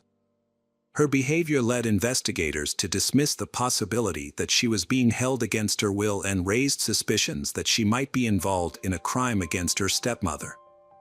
A search of Jenna's room later revealed a diary that confirmed these suspicions. The diary exposed a deep-seated hatred that her family seemed to be unaware of. Jenna wrote about her ongoing feelings for Kenneth, with whom she had maintained contact despite promising to stay away. Interspersed with these entries were expressions of resentment towards her family members, which grew increasingly disturbing over time. Jenna wrote in her diary that she intended to kill her father, stepmother, and brother to prevent them from ever separating her from Kenneth again, allowing her to be with him without interference. She outlined a specific plan and timeline to carry out these actions. When her father, Philip, read her words, he was overcome with shock and fainted. He struggled to comprehend that his daughter would not only conceive of such a heinous act, but also possess the determination to make it a reality. Jenna had a plan to kill her family members. First, she intended to kill her father between 4 o'clock and 5 a.m. by luring him to the basement and stabbing him in the neck. Her next target was Rhonda, whom she planned to kill in her bedroom between 6 o'clock and 8 a.m. using the same knife. After that, she planned to kill her brother David in his room. The police discovered Jenna's diary at the start of their investigation, which became the primary evidence against her. Meanwhile, Philip gave the police Kenneth's phone number, allowing them to track and apprehend Kenneth and his girlfriend. On September 4th, 3 days after the crime, investigators located the fugitives in Tucumcari, New Mexico. The police informed local authorities about the case, who quickly located Rhonda's stolen car near a hotel where Kenneth and Jenna were staying. They were arrested and transported separately to a New Mexico detention center, awaiting extradition. However, a search of the car did not yield the weapon used in the attack on Rhonda. Kenneth chose not to face trial. He attempted to take his own life in his cell by hanging himself and wrote a letter. Officers found him and rushed him to the hospital, where he was in critical condition. In his letter, Kenneth claimed responsibility for the crime and stated that he and Jenna acted according to his plan, attempting to take the blame to absolve her. The authorities kept Kenneth's attempt on his own life and his confession from Jenna for a time, deciding it was best she didn't know while being transported to Kentucky. They wanted her to give her own testimony without being influenced by Kenneth's actions. Upon arriving in Kentucky, Jenna also confessed to the crime, providing the police with a detailed account of her actions. According to Jenna, on the day before the crime, Kenneth visited her at her house. They met early in the morning, which is why Jenna didn't attend school that day. They spent the entire day together. Rhonda arrived home around 3 p.m. and encountered Kenneth in the basement. This encounter sparked an argument between Rhonda and Jenna, which eventually turned violent. The violence escalated to the point where Jenna attempted to strangle Rhonda by grabbing her neck. Kenneth then intervened, taking over from Jenna. He grasped Rhonda's throat with such force that she soon lost consciousness and fell to the floor. Once Rhonda was unconscious, Jenna took a kitchen knife and inflicted fatal wounds on her neck, leading to her death. Witnessing the scene caused Kenneth to become ill, and he vomited into a trash can. When questioned by the police about the knife used in the crime, Jenna stated that she and Kenneth had disposed of it during their escape. They had wrapped the knife in a bag and thrown it away at a fast food restaurant. Jenna provided this testimony while Kenneth was still in serious condition at the hospital. He was charged with first-degree murder but was unable to stand trial due to his self-inflicted injuries.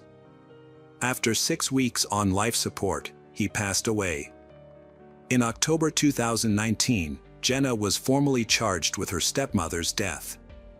The charges alleged she either caused the death or collaborated with someone else. She also faced a theft charge.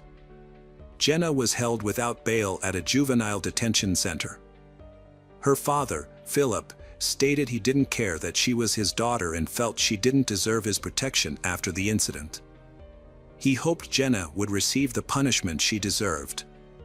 Jenna wasn't informed of Kenneth's death until a court hearing, where she fainted upon learning the news. After regaining consciousness, she screamed, cried, and struggled to calm down. In January 2019, Jenna pleaded guilty to first-degree manslaughter and expressed regret for her actions in court the following month. She expressed remorse for the pain, anger, and disappointment she caused. Upon learning of the plea deal, Philip expressed disappointment, stating that the system failed to prevent the crime against his wife. He claimed there were warning signs that Jenna was in trouble, but no one took action. Philip added that people often advise going to the police immediately, which he and his wife did, yet they still found themselves in a terrible situation. At the sentencing hearing in March, Susan Hooper, a mitigation specialist for the defense, explained that the defendant suffered from abuse, violence, neglect, and lack of basic human rights throughout her life. The lawyer questioned what could have driven a 15-year-old with no history of violence to commit such a crime. The lawyer noted that Jenna had no prior record, was respected by teachers and peers, and it was unclear what led her to take such a desperate step. It was also noted that none of Jenna's family attended the hearing. Philip declined to participate, and Jenna's mother never appeared in court to learn her daughter's fate. This was unusual, as parents typically show interest in the case's progress, even in difficult cases where the accused has committed serious crimes. The lawyer, Susan, gathered extensive evidence and records showing that Jenna was abandoned by her mother, Christ, who neglected her well-being. Susan conducted an in-depth examination of Jenna's early life by reviewing child care and medical records in Indiana and Kent. She also interviewed various individuals who knew Jenna, including neighbors, family friends, caregivers, teachers, school counselors, and her older half-sister. The sister's testimony was particularly relevant, as she had lived with Jenna for several years. According to the sister, they never had a stable or safe home environment. After Christ's divorce from Philip, she started working at a local Indiana prison, where she became romantically involved with an inmate. She eventually posted bail for him, and he moved into their home. This marked the beginning of a nightmare for Jenna, who was only 3 years old at the time. The man consistently robbed them and brought other women into the house, all while Jenna and her brother were present. A neighbor contacted Child Services after discovering that Jenna's family home was infested with rats and that the young children were being left alone all day. When a social worker visited the home, she encountered a hostile mother who refused to let her inside. Upon eventually gaining entry, the social worker was met with a horrific scene. The house was filled with rotting food, piles of trash, rat droppings, and human waste. The kitchen was overrun with unwashed dishes, covered in mold and infested with rodents and insects, including a large number of cockroaches and fleas. The children were living in deplorable conditions, with no regard for their safety. They had unrestricted access to medications and other hazardous substances, further endangering their well-being. Despite efforts to improve their situation, relocating Jenna and her younger brother to live with their father in Kentucky did not alleviate their problems. Susan stated that Philip and Rhonda neglected them, forcing Jenna to sleep in an unclean basement. However, the lawyer countered that Jenna had simply moved from one unstable home to another. Prosecutor Richie Borms presented evidence during the hearing, demonstrating that Philip made every effort to provide for the children's needs and create a good home. Despite the defense attorney's claims, Borms argued that if abuse or neglect had occurred, child care services would have been notified by Jenna's neighbors, friends, or teachers. Furthermore, the prosecutor inquired if the defense attorney was aware of Jenna's relationship with Kenneth and the fact that her parents disapproved of they. The defense attorney stated that Kenneth was the only person who genuinely cared for the accused, Jenna. According to the defense, Jenna's past experiences had left her with unmet emotional needs. She was searching for someone to provide her with the love and care she had always lacked, and having lost that person, she was now devastated. Defense attorney Anthony Lee Taylor presented scientific documents to justify Jenna's behavior. The articles explained how the child abuse Jenna suffered at a young age had negatively impacted her psychological development. Anthony told the court that his conversations with Jenna led him to believe that she lacked parental love and that her strained relationship with her mother contributed to her inappropriate relationship with Kenneth. Jenna supported this statement by reading a letter in which she expressed her deep regret and apologized to her family for her actions.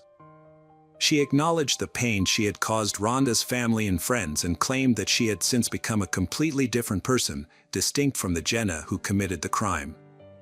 When Philip stepped up to the podium, the atmosphere in the hall became tense. He and his daughter were visibly anxious about the impending conversation. Philip approached Jenna, looked her straight in the eye, and asked what had driven her to commit such a serious offense. He reminded her that as her father, he had always treated her with respect, and that Rhonda had never spoken ill of her or caused her harm.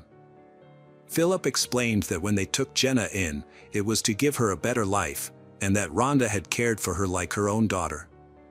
However, Philip acknowledged that Jenna had been a challenging teenager, and that he and Rhonda had discussed sending her to a specialized institution to help her get back on track. Philip also shared his concerns about Jenna's relationship with Kenneth, describing him as a predator who had taken advantage of his underage daughter. Philip revealed that when he discovered Jenna and Kenneth were still in contact despite being forbidden from doing so, he reported Kenneth to the police and warned him to stay away from Jenna, threatening legal action if necessary. Philip turned to his daughter, visibly shaken. He condemned her crime as unforgivable, citing Rhonda's exceptional character as a wonderful woman and mother, unmatched by anyone. He emphasized how Jenna's actions had devastated not only Rhonda but also others. Philip then questioned why Jenna planned to harm him and her brother, arguing that she was not a victim, but rather someone influenced by circumstance.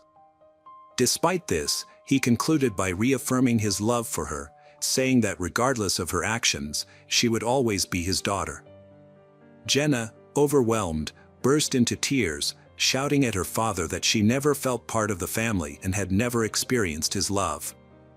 Following this outburst, the judge called for a recess to deliberate the verdict.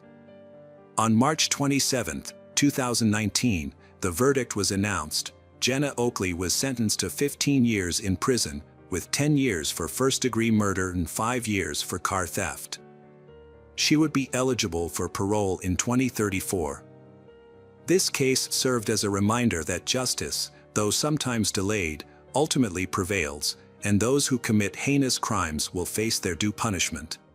Hello friends, welcome to our channel. Today we're going to take a look at another horrible case with you. The case of Hannah Clark. Hannah Clark was born on September 8, 1988.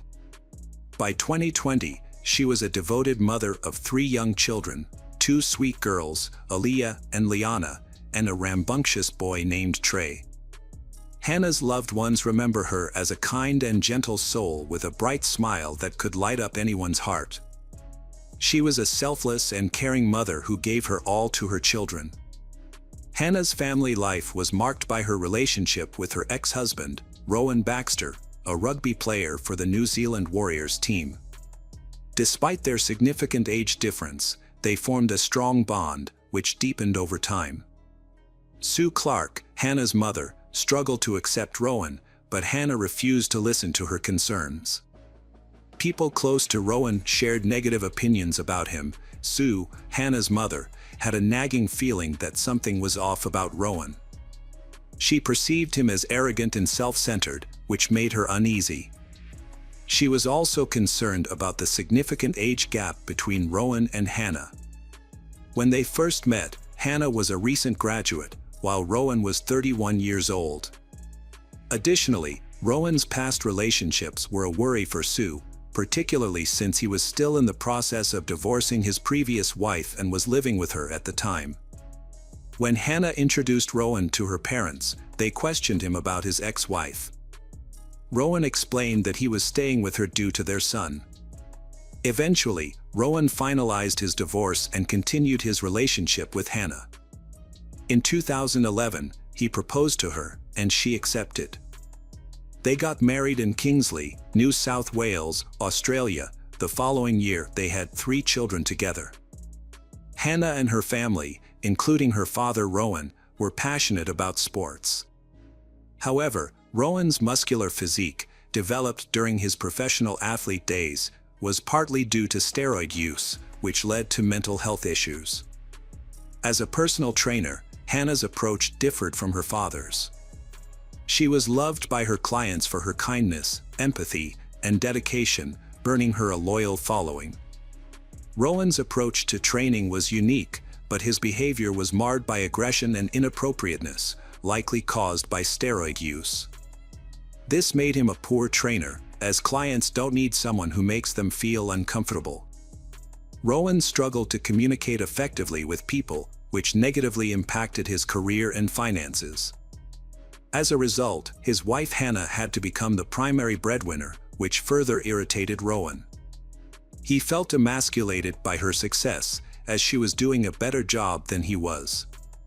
Despite their financial struggles, they decided to open their own fitness club. However, this decision was largely driven by Rowan's desire to control Hannah's every move and monitor her whereabouts. Rowan's behavior in the store mirrored his past actions at the gyms where he worked. He often felt the need to assert superiority over women. During a private training session with Sue's mother, he showed his cruel side, acting inappropriately instead of showing respect. He dropped Sue, causing her to hit her head and bleed, and laughed at her clumsiness, showing no sympathy. Despite this alarming behavior, Hannah's parents tried to accept him for their daughter's sake.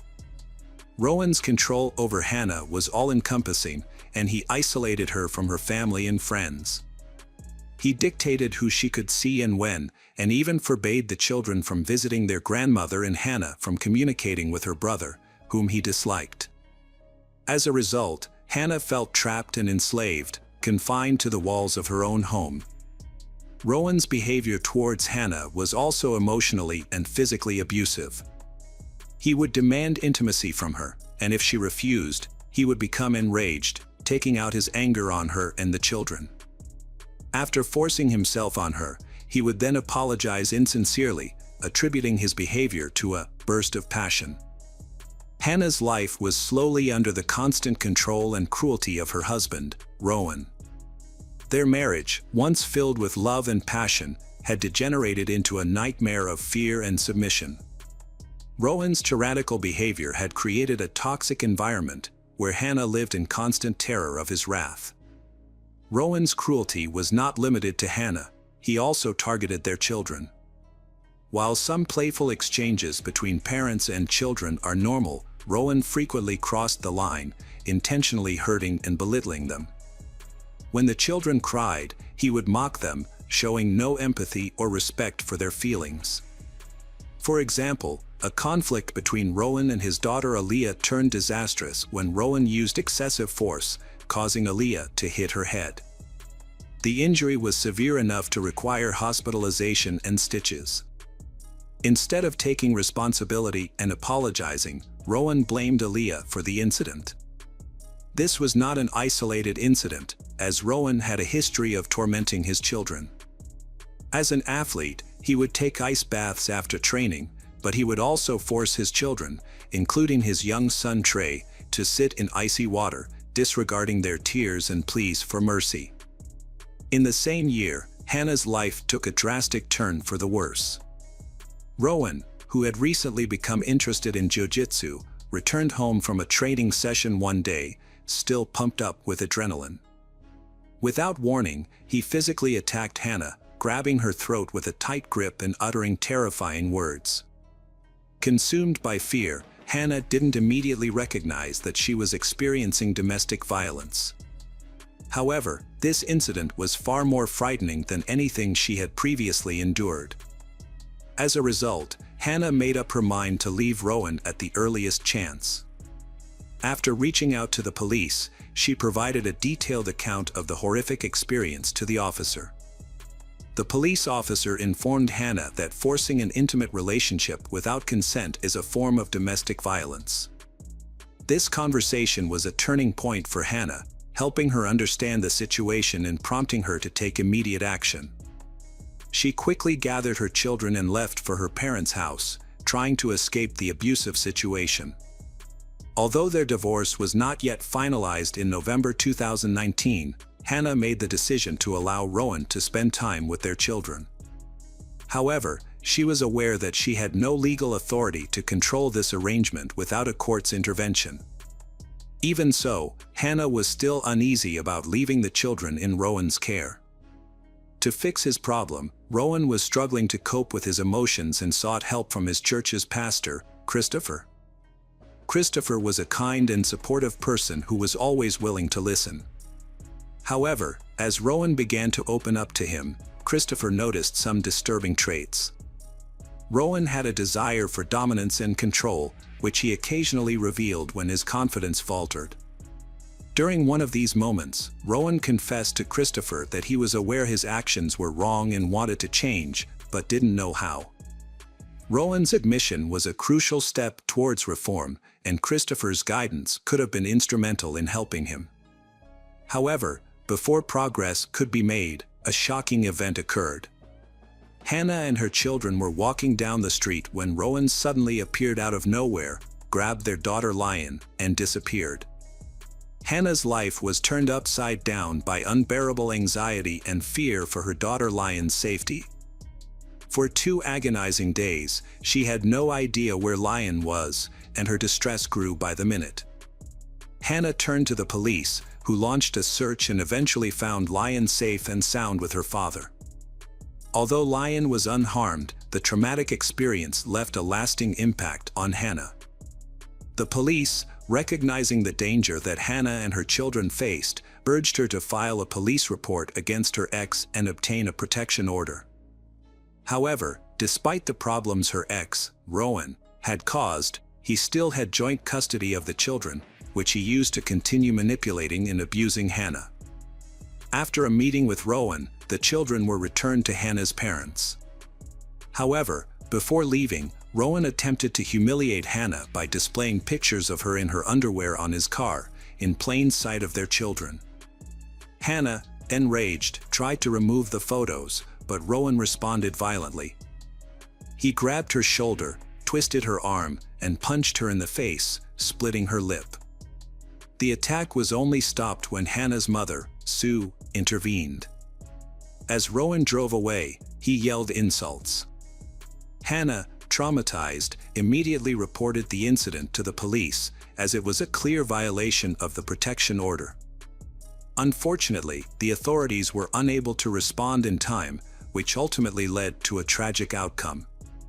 It was a typical morning on February 19, 2020. Hannah grabbed her car keys and left her parents' house to drop off her 3 kids at kindergarten. Hannah and her children got into the car, but before they could leave, Rowan jumped in, causing Hannah to become frightened for their safety. She tried to calm Rowan down, but he was furious and began yelling threats and ordering Hannah to start the car and drive away. Hannah carefully drove off, trying not to escalate the situation. As she turned onto Raven Street, the car stopped. In a desperate and vengeful act, Rowan grabbed a canister of gasoline from under the car seat and drenched Hannah and her children with it. Michael ZCK, who happened to be nearby, witnessed the horrific scene. He said that earlier that morning, he had heard a car pull up outside his house. Hannah, frantic and pleading for help, screamed that Rowan was trying to kill her and pouring gasoline all over them. As Hannah begged for mercy, Rowan refused to let her go, his face twisted in a rage. Michael rushed to the car and was met with Rowan's emotionless face, holding a lighter in his hand. In the next moment, the car erupted in flames. The explosion was followed by blood-curdling screams, a deafening ringing, and then an eerie silence. Luckily, Hannah had narrowly escaped the inferno, but was left with severe burns and bleeding. Frantically, she pleaded for assistance, not for her own suffering, but for her children who remained trapped in the blazing car. A car happened to drive by, and a doctor who was not on duty stopped to offer assistance. Seeing Hannah's distress, the doctor rushed to her side. Meanwhile, Michael intervened quickly, grabbing a hose from his house to try and extinguish the flames. However, the fire was too intense, and it engulfed the entire car, leaving no hope of rescuing the children. The doctor and Michael yelled at Hannah to take cover and get away from the fire, but she was too consumed by grief to hear them. With growing desperation, Michael rushed to the car to rescue the children, but the intense flames and scorching heat thwarted his efforts. Hannah lay on the road, her body badly burned, repeatedly begging for someone to save her children. At that moment, no one grasped the full extent of the tragedy. Hannah's body was severely burned, with over 97% of her skin damaged, except for her feet. Despite her excruciating pain, Hannah's thoughts were consumed by her children, who were now left vulnerable and unprotected. Hannah's badly burned body left police doubting her survival chances. Yet, she refused to give up. With fierce determination, she provided a crucial testimony. Police officer Angus Cook carefully recorded every word Hannah spoke as she struggled to recount the events leading up to her tragic situation. With great difficulty, Hannah managed to name her ex-husband, Rowan Baxter, as the person responsible for her ordeal, and provided a detailed account of what had happened. As Hannah's voice grew weaker and her body frail, Officer Angus remained by her side, offering words of encouragement and praise for her bravery. He reassured her that she had already done enough and that everything would be okay. Hannah was on the brink of death, yet she didn't fully grasp the horror unfolding around her. When questioned about whether Rowan had threatened her earlier, she replied that he hadn't. As doctors approached to alleviate her suffering, she lost the ability to speak. Meanwhile, Rowan Baxter's behavior was erratic. Despite suffering severe burns covering 80% of his body, he managed to exit the car unassisted. Rowan sat on the road, staring at the burning vehicle. After a brief moment, he inexplicably climbed back into the car, which was engulfed in flames. A witness, putting their own life at risk, attempted to extinguish the fire at the back of the car. It was then that Rowan retrieved a knife from the vehicle and began to chase people away, preventing them from putting out the flames. The children, trapped in the burning car, had little chance of survival. Nevertheless, bystanders refused to give up their efforts to save them. Rowan refused to let anyone approach the car, claimed them to a horrific death.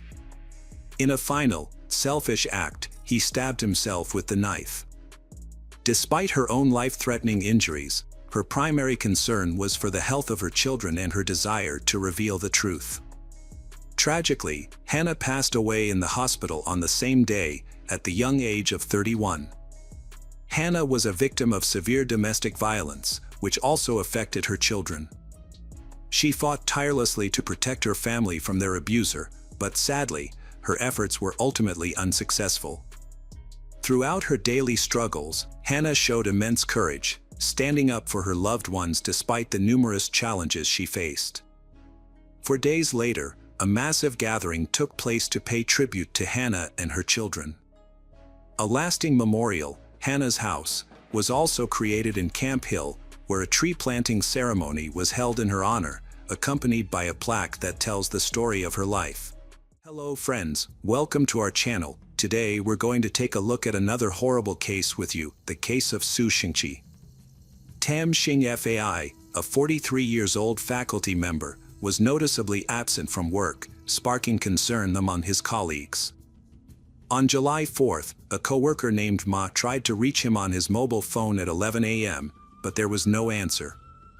Ma wasn't immediately worried, assuming Tam Xing Fai was busy taking care of his family's adopted dog, which had a skin disease and was scheduled to visit the vet. However, when Xing Fai failed to show up for a meeting at the university's finance department on July 5th, Ma's concern grew. He tried calling Xing Fai's mobile phone again, but there was still no answer. Unfortunately, Ma didn't have Xing Fai's landline phone number, so he couldn't try contacting him that way. By July 6th, Xing Fai had been absent from work for 2 days with no communication with his colleagues.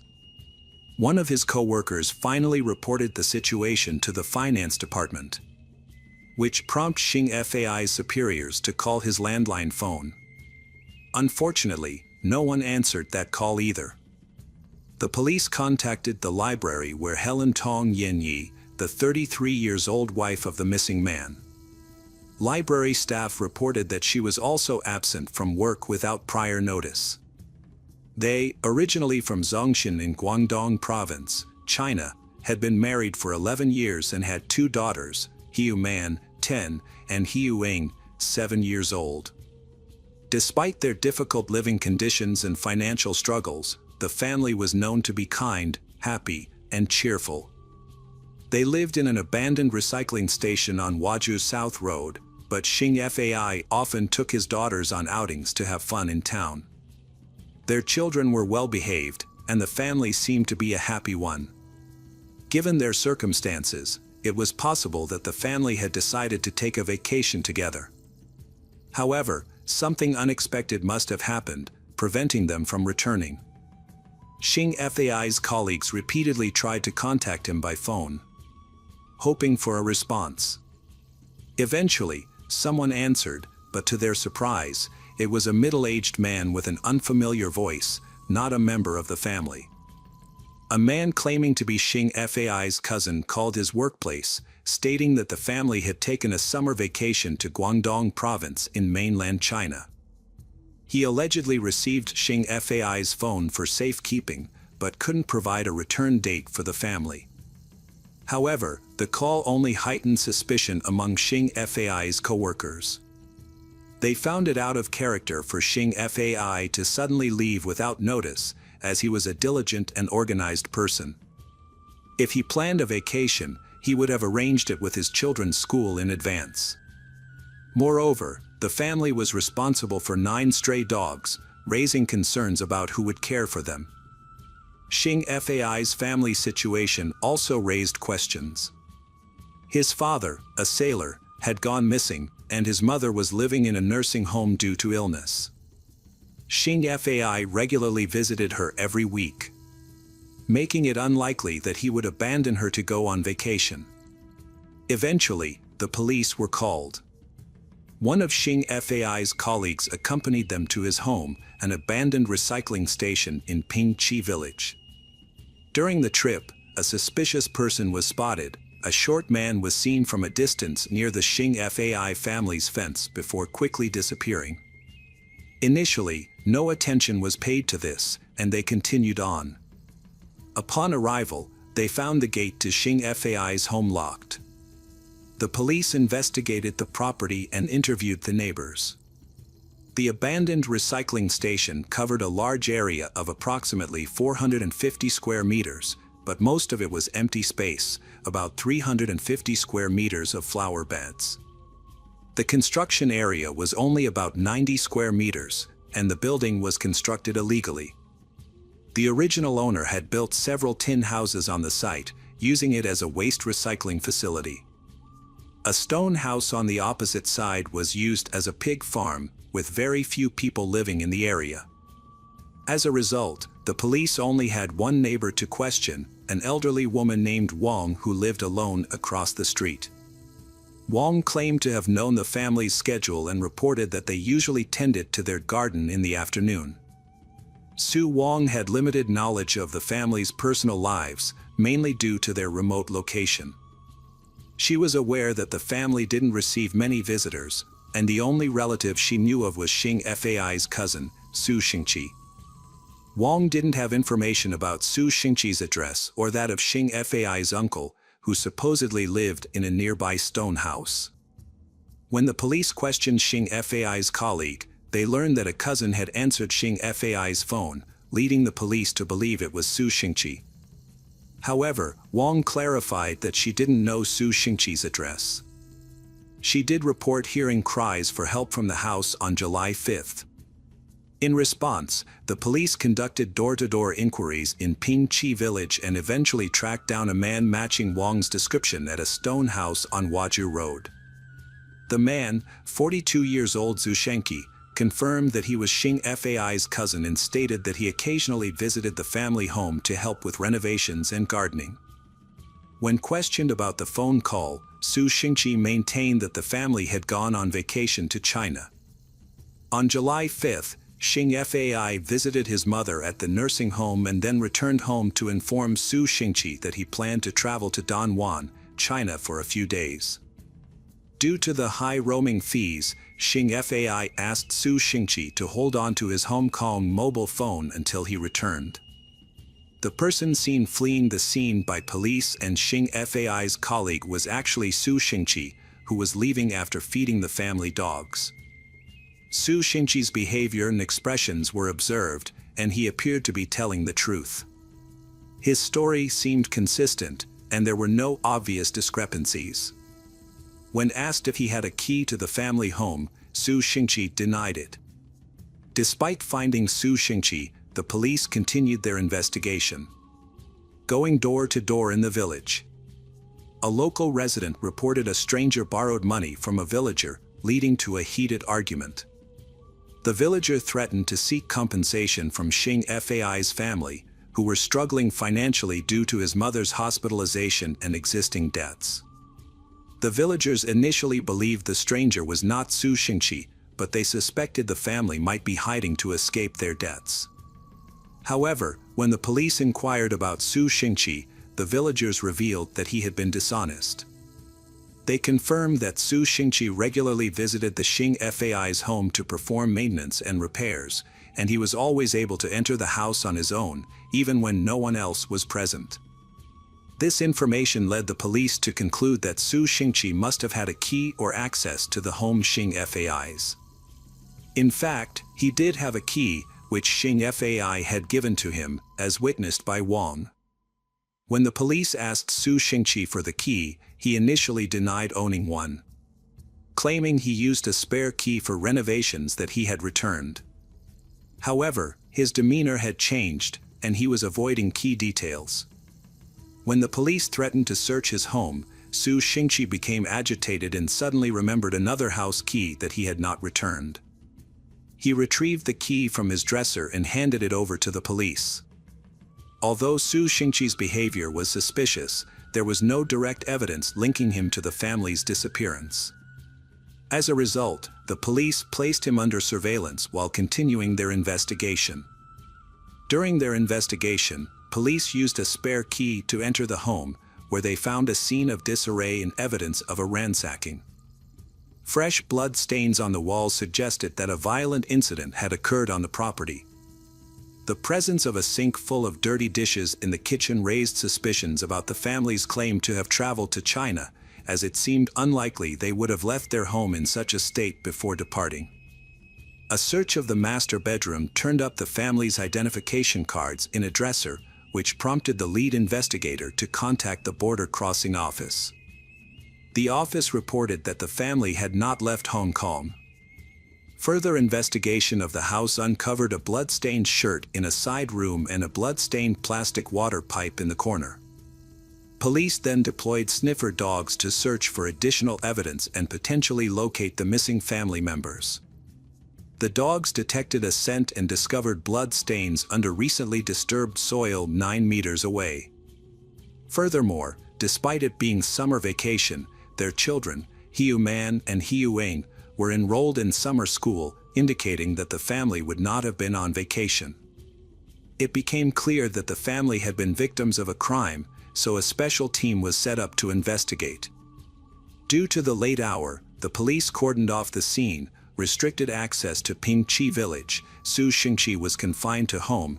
He was the prime suspect in the case. Zhu Shenqi promptly confessed. According to Zhu Shenqi's statement, he was from Huanpu in Guangdong province and typically resided with his sister, wife, and 2 sons, aged 15 and 16, who suffered from memory issues. Zhu Shenqi previously earned a living selling motorcycles in Junction City. However, Following Guangdong's ban on motorcycles in 2006, sales plummeted. Financial struggles led him to reach out to his cousin, Xing Fai, in Hong Kong, seeking employment opportunities. Xing Fai helped Su Xingqi secure a construction job that provided a daily salary of 500 Hong Kong dollars, including accommodation and meals. After working for half a month, Su Xingqi became dissatisfied with his salary, which was reduced to 220 Hong Kong dollars due to company deductions. He impulsively quit his job and returned to China. However, in 2007, a typhoon damaged his home, and he needed money for repairs. Su Xingqi asked Xing Fai to help him find work in Hong Kong again. When Xing Fai couldn't find him a job, he proposed an alternative arrangement. Xing Fai would pay Su Xingqi from his own salary to help with household chores and repairs at his home. Su Xingqi accepted this offer and began traveling to Hong Kong every other month to work on Xing Fai's home and garden. Su Xingqi claims that he and Tong Yanyi, Xing Fai's wife, began a clandestine romantic relationship. However, Xing Fai discovered their relationship on July 3rd. On July 5th, Su Xingqi accompanied Xing Fai to a nursing home to visit his mother. Su Xingqi snuck out of the nursing home to return home and continue his affair with Yanyi. Unexpectedly, Xing Fai returned home early and, in a fit of rage, physically confronted Su Xingqi. In a state of panic, the man grabbed a 25-centimeter-long fruit knife and stabbed Xing Fai until he fell to the ground, dead. Overwhelmed by what had just happened, he wanted to turn himself in to the police. However, Su Xingqi refused to let that happen. Since he couldn't change his mind, Su Xingqi decided to kill Xing Fai. Su Xingqi found some wires in the corner of the room, charged at him, knocked him to the ground, and tied his hands behind his back. Su Xingqi then covered Xing Fai's mouth and nose with tape and put a plastic bag over his head. Before this, their two children were in their bedroom watching cartoons. They heard the commotion and their parents warning to run away, but instead, they ran towards their parents and saw their father dead and Su Xingqi in the process of killing their mother. The children ran back to their room, crying, and locked the door. Since the parent was already tied up, Su Xingqi left to pursue the children. Su Xingqi picked up a pair of pliers, opened the door, and used more wires to restrain the children. He tied their hands behind their backs, covered their mouths and noses with tape, and put plastic bags over their heads. The children, Hiu Ing and Hiu Man, also suffocated shortly after. After killing the whole family, Su Xingqi was at a loss of what to do next. He turned to his home to think it over. He thought that hiding them in a ditch or body of water would be too easy to find, and that dismembering them would be too exhausting and time-consuming. So he settled on burying them on their own property. On July 6th, he returned to the home to try and clean up as many blood stains as he could find. He then got to work on digging the hole. He dug a hole deep and wide enough to hold the family of 4 and quickly placed their bodies inside of it. He also disposed of the murder weapons in the pit before filling it back in. The police believed Su Xingqi's story, despite being skeptical about his motive, and took him to the location where he claimed the crime had taken place. He pointed out the spot where the sharp knife, water pipe, iron pliers, and other tools used in the crime were hidden. On July 7th, the police called in the fire department to assist in unearthing the remains. The firefighters arrived with excavation tools and gas masks, as the bodies were buried near a septic tank. However, they quickly encountered a problem when they hit a layer of cement while digging. It turned out that Su Xingqi had failed to mention in his confession that he had filled the pit with cement before covering it up. The firefighters were unable to break through the cement with their tools, and the police had to call in a private engineering company for assistance. The engineers arrived with high-grade tools and began drilling through the concrete slab. However, when they reached a point where they saw human hair, they became uneasy and refused to continue digging, not wanting to encounter a dead body. It took the police 13 hours to persuade them to resume the excavation. After excavating the pit, authorities found it to be 2.5 meters wide and 6 feet deep. The bodies of the 4 family members were discovered at the bottom, all barefoot and wearing only t-shirts and shorts. Xing Fai's body was at the very bottom. His hands and feet were bound with electric wire, and he had multiple stab wounds to his abdomen, back, and neck, with his clothes stained red with blood. The other family members were similarly bound with electric wire. Yanyi's mouth and nose were covered with tape, her hands and feet were bound, and her face was distorted. 2 family members, Hiu Man and Hiu Ing, showed no obvious signs of trauma, leading police to suspect they may have been buried alive. Su Xingqi was formally arrested and interrogated. During the interrogation, he altered his confession. He admitted that he lied about the affair. Shan Hui kicked Su Xingqi out of the house and banned him from returning. Despite this, Su Xingqi came back to apologize and was surprisingly forgiven by Xing Fai. Su Xingqi returned to the house on July 3 to start working, and it seemed that his relationship with Xing Fai had been repaired. However, on July 4, Su Xingqi attempted to molest a family member. Su Xingqi fled the house in a rage, not wanting to alert the neighbors. The next day, Su Xingqi tried to force his way into the house again, claiming he wanted to apologize. However, Xing Fai had anticipated this and returned home early. They got into an argument, which escalated into Su Xingqi stabbing Xing Fai. Su Xingqi's later confession matched his initial one, but with the additional detail of filling a makeshift grave with cement. However, after the bodies were taken away for autopsy, it was discovered that Su Xingqi's account of the events was inaccurate. The autopsy revealed that Xing Fai's murder was more brutal than initially described. Xing Fai had sustained 9 stab wounds to the head and neck, nearly 80 stab wounds to the body, and 10 stab wounds to the hands and feet. Contrary to Su Xingqi's claim, Xing Fai was strangled, not suffocated with a plastic bag. Hiu Ying's cause of death was the only accurate part of Su Xingqi's account. Forensic analysis of the home found at the cutlery and dishes did not have the family's DNA on them, but they did have Su Xingqi's DNA. This suggested that Xing Fai was not killed in the kitchen, but rather elsewhere in the house. The investigation also revealed that the murder was premeditated, as the cement used to bury the bodies had been purchased by Su Xingqi prior to the murder. Furthermore, the weapon used was not a kitchen knife from the family, but rather one belonging to Su Xingqi. Additional investigations by the police found that the family's bank cards had been used at an ATM after the time of death, but no money could be withdrawn due to repeated failed PIN number guesses. The cash and bank cards belonging to the family were also missing. Su Xingqi's motive for the crime was robbery, and it was premeditated. Whenever the police pointed out inconsistencies in his story, he would suddenly come up with a new explanation. According to Su Xingqi, his family's ancestral home in China needed urgent repairs, and his 2 children required 100,000 in cash to cover their school fees. He was not well liked in his local community, so he knew it would be difficult to borrow money from his neighbors. He turned to Xing Fai for help because his business trips to Hong Kong had not generated enough income.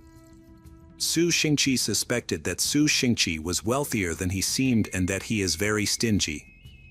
The reason for his low salary during his time working for Xing Fai was that they were exploiting him for low-cost labor.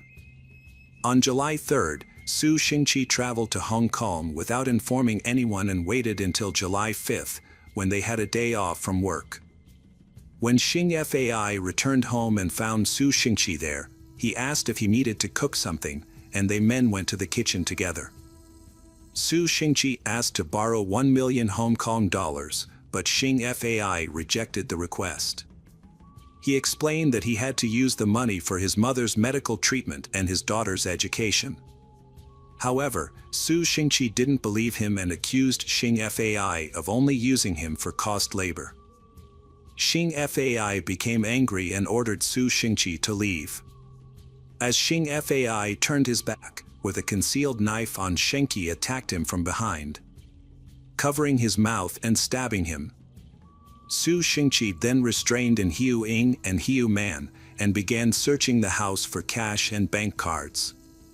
He demanded to know the password for the bank cards, and Xing Fai intentionally gave him a fake password. Su Xingqi didn't realize this at the time. Su Xingqi claimed that he had killed others by covering their mouths and noses with tape and putting a plastic bag over their head. However, when he went to the nearest ATM to withdraw cash, he discovered that the PIN number he had been given didn't work, and realized that Xing Fai had lied to him. Upon returning home, Su Xingqi discovered that everyone had suffocated to death in his absence. He found the food he and the others had been preparing and decided to eat it next to the 4 corpses while contemplating how to dispose of the bodies. After stealing $6,000 in Hong Kong dollars from Xing Fai's body, Su Xingqi buried the corpses and tools in a small pit, then went to sleep at Xing Fai home. The next morning, Su Xingqi realized that the smell from the bodies might lead to their discovery, so he bought cement and returned to the home. He dug up the pit, poured in the cement, and refilled the hole. Su Xingqi then stayed at the home to answer any calls to Xing Fai's cell phone or house phone, telling callers that he was taking care of things while the Xing Fai family is on vacation. However, Su Xingqi did not expect his ruse to be uncovered so quickly. Even later, he continued to lie about many details, including when he bought the cement and the cause of Yan Yi's death. At this stage, the police didn't think they needed to continue obtaining an accurate confession. In their opinion, they had collected enough evidence to proceed. The trial took place at the Hong Kong High Court on October 28, 2010. Su Xingqi initially pleaded not guilty and altered his previous statement. He claimed that his original story about the affair was true, and that Xing Fai was killed in self-defense, while Hiu Man and Hiu Ying were killed accidentally. The defendant stated that he had falsely confessed to extortion and murder brutality, which included physical abuse and suffocation. On November 23, the jury delivered a unanimous guilty verdict for the murders of Xing Fai and Yan Yi. However, the defendant was acquitted of murdering Hiu Ying. Despite this, the defendant received a life sentence for the 3 counts of murder and 1 count of manslaughter. The presiding judge criticized the defendant, describing him as lacking a conscience and being unrepentant. The judge also accused the defendant of fabricating the self-defense story and affair to tarnish the victims' reputations. After Xing Fai's family death, who lived in Hong Kong, surprisingly defended him. They accused Xing Fai of being a hypocrite and the real villain. According to them, Xing Fai was exploiting Su Xingqi for cheap labor and taking his money. However, the neighbors and residents of Ping Chi village were outraged by these claims, forcing Su Xingqi's family to move back to China to avoid the backlash. The crime was considered one of the most shocking in Hong Kong's history. The community showed an outpouring of support for the family Xing Fai's, with many visiting their home to offer condolences. Netizens also raised more than enough money to cover the funeral expenses. Additionally, the family's 9 stray dogs were adopted by another family. Every year on July 5, the adoptive family would take the dogs for a walk in Ping Chi village, near the home of their former owners. On August 9, 2022, 55 years old Su Xingqi passed away in Hong Kong's Stanley Prison due to liver cancer. Hello friends, welcome to our channel. Today we're going to take a look at another horrible case with you. The case of Celia Barquin. On Monday, September 17, 2018, in Ames, Iowa, the weather was warm and clear. Celia Barquin Arozamina, a 22-year-old university student, decided to play golf at Coldwater Golf Links Club before her classes. During her drive to the course, she spoke with her mother, who expressed concern for her safety. Despite her confidence, Celia's day took a devastating turn. Although the golf course was crowded, she became the victim of a horrific crime. Born on July 6, 1996, in Point San Miguel, a small village in northern Spain, Celia had moved to Iowa on a golf scholarship, leaving behind a family that had lived in the village for 8 generations. Celia, a talented athlete, had numerous university options offering her a tuition-free education.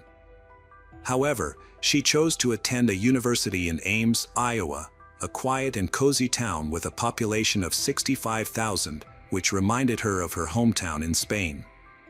At the time, she had no idea that this decision would have severe consequences and that Ames would become her final refuge. Celia was very close to her family, who remained in her home country. Her parents, Maria Rosa and Marcos Barkin, had 2 children, Celia and her sibling Andres. Her father worked as a butcher, while her mother initially worked in a clothing store as a salesperson. After the children were born, she became a full-time homemaker, dedicating herself to raising the children and managing the household. The family lived a modest life, but they were a close-knit and supportive one. Their children's well-being and education were their top priority. Andres pursued a career in law, while Celia, who had a natural talent for golf, earned a scholarship to study in the United States. Celia had a clear goal in mind: to buy a house for her family and take care of them. To achieve this, she worked hard and practiced diligently to excel in her sport. Her efforts paid off, earning her numerous titles and awards in various competitions. Notably, she won the European Women's Amateur Championship in Slovenia in June 2018, came in second in the European Women's Team Golf Competition, and was crowned the 2018 Confederation Big 12 Women's Golf Champion in the United States. She was also named the 2018 Iowa State Athlete of the Year. With her impressive achievements, Celia's future looked bright, and many had high expectations for her. Despite moving to the United States, Celia remained close to her family. She made it a point to call her parents every day, sometimes multiple times a day. Whenever she had free time, she would feel homesick and miss her family dearly. During her vacations, Celia would visit her family in Spain.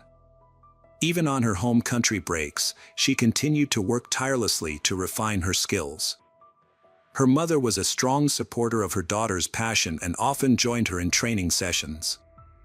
Celia had a comfortable life in Iowa, where she lived with her boyfriend, Carlos Nigri Nablas, in a rented apartment. Their relationship had an interesting backstory. They met in university, where Celia was already in a relationship with someone else. Despite this, Carlos was immediately smitten with her. Her captivating smile, kind nature, and determined personality drew him in, and he came to greatly respect her perseverance. Although she wasn't available at the time, Carlos became her closest friend and confidant, always offering support and encouragement.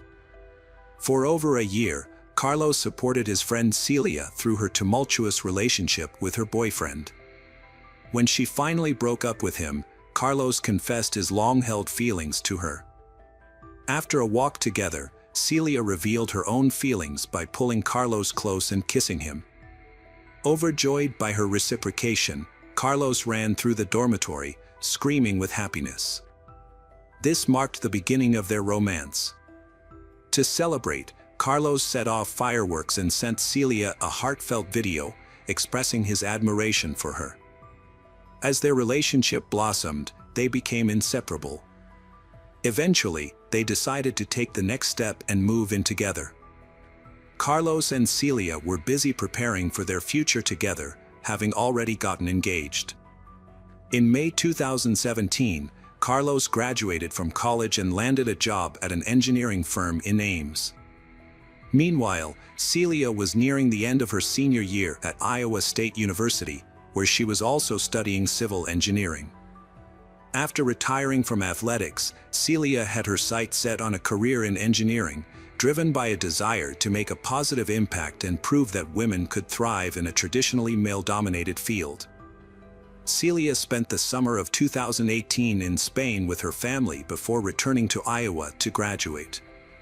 As a member of the Iowa State women's golf team, she was a promising athlete who also competed individually. She was preparing for an upcoming competition, but her plans were about to take a devastating turn. On September 17, 2018, Celia arrived at the golf club after speaking with her mother. The staff, familiar with the talented athlete, informed her that a group of 15 older men from Des Moines would be playing golf at 8:45. The group was assigned to the starting line near the first 4 holes. As they arrived in golf carts and began to play, Celia took notice of them. A group of retirees invited Celia to begin her round, so she proceeded with her cart, opting to play the first hole followed by the 4th to avoid delaying the older men. They found her to be courteous and friendly. Next, Celia headed to the 7th hole, a location not favored by many due to its remote position relative to the other holes and its proximity to Squaw Creek Park, which featured dense foliage. Athletes were often hesitant to play at the 7th hole because it occasionally attracted unauthorized visitors, including homeless individuals who could be aggressive. However, Celia was new to the club and unaware of the situation, so she played the 7th hole to make her way to the 9th. The route involved crossing a bridge on a broad path before navigating a wooded section, a place one coach described as eerily similar to the atmosphere of Sleepy Hollow. At 10:30 a.m., a group of 15 people made their way to the area where Celia's belongings were left. To their surprise, her cart was still there, but Celia was nowhere to be found. The group decided to investigate further as they found it unusual that she didn't reappear after 10 minutes. As they approached her cart, they discovered some of Celia's belongings scattered on the field, including her t-shirt and baseball cap, while her phone remained on the cart. It appeared that some items had fallen out of her pocket, but it was unclear why her t-shirt was on the ground and why she had left her phone behind. After searching the surrounding area, the group couldn't find any sign of Celia. They immediately alerted the club management to report their disturbing findings. A group of people reported that a young, blonde girl had been playing golf at the course earlier, but she was now nowhere to be found, and her belongings were still on the ground. Upon investigation, staff realized that she was Celia, the reigning European golf champion. A search was launched, and less than 30 minutes later, a body was spotted floating in a pond near the 9th hole. This discovery prompted the staff to call the police immediately. Upon recovering the body from the water, police officers identified the victim as Celia Barkin. An autopsy revealed that she had suffered multiple stab wounds to her neck and torso.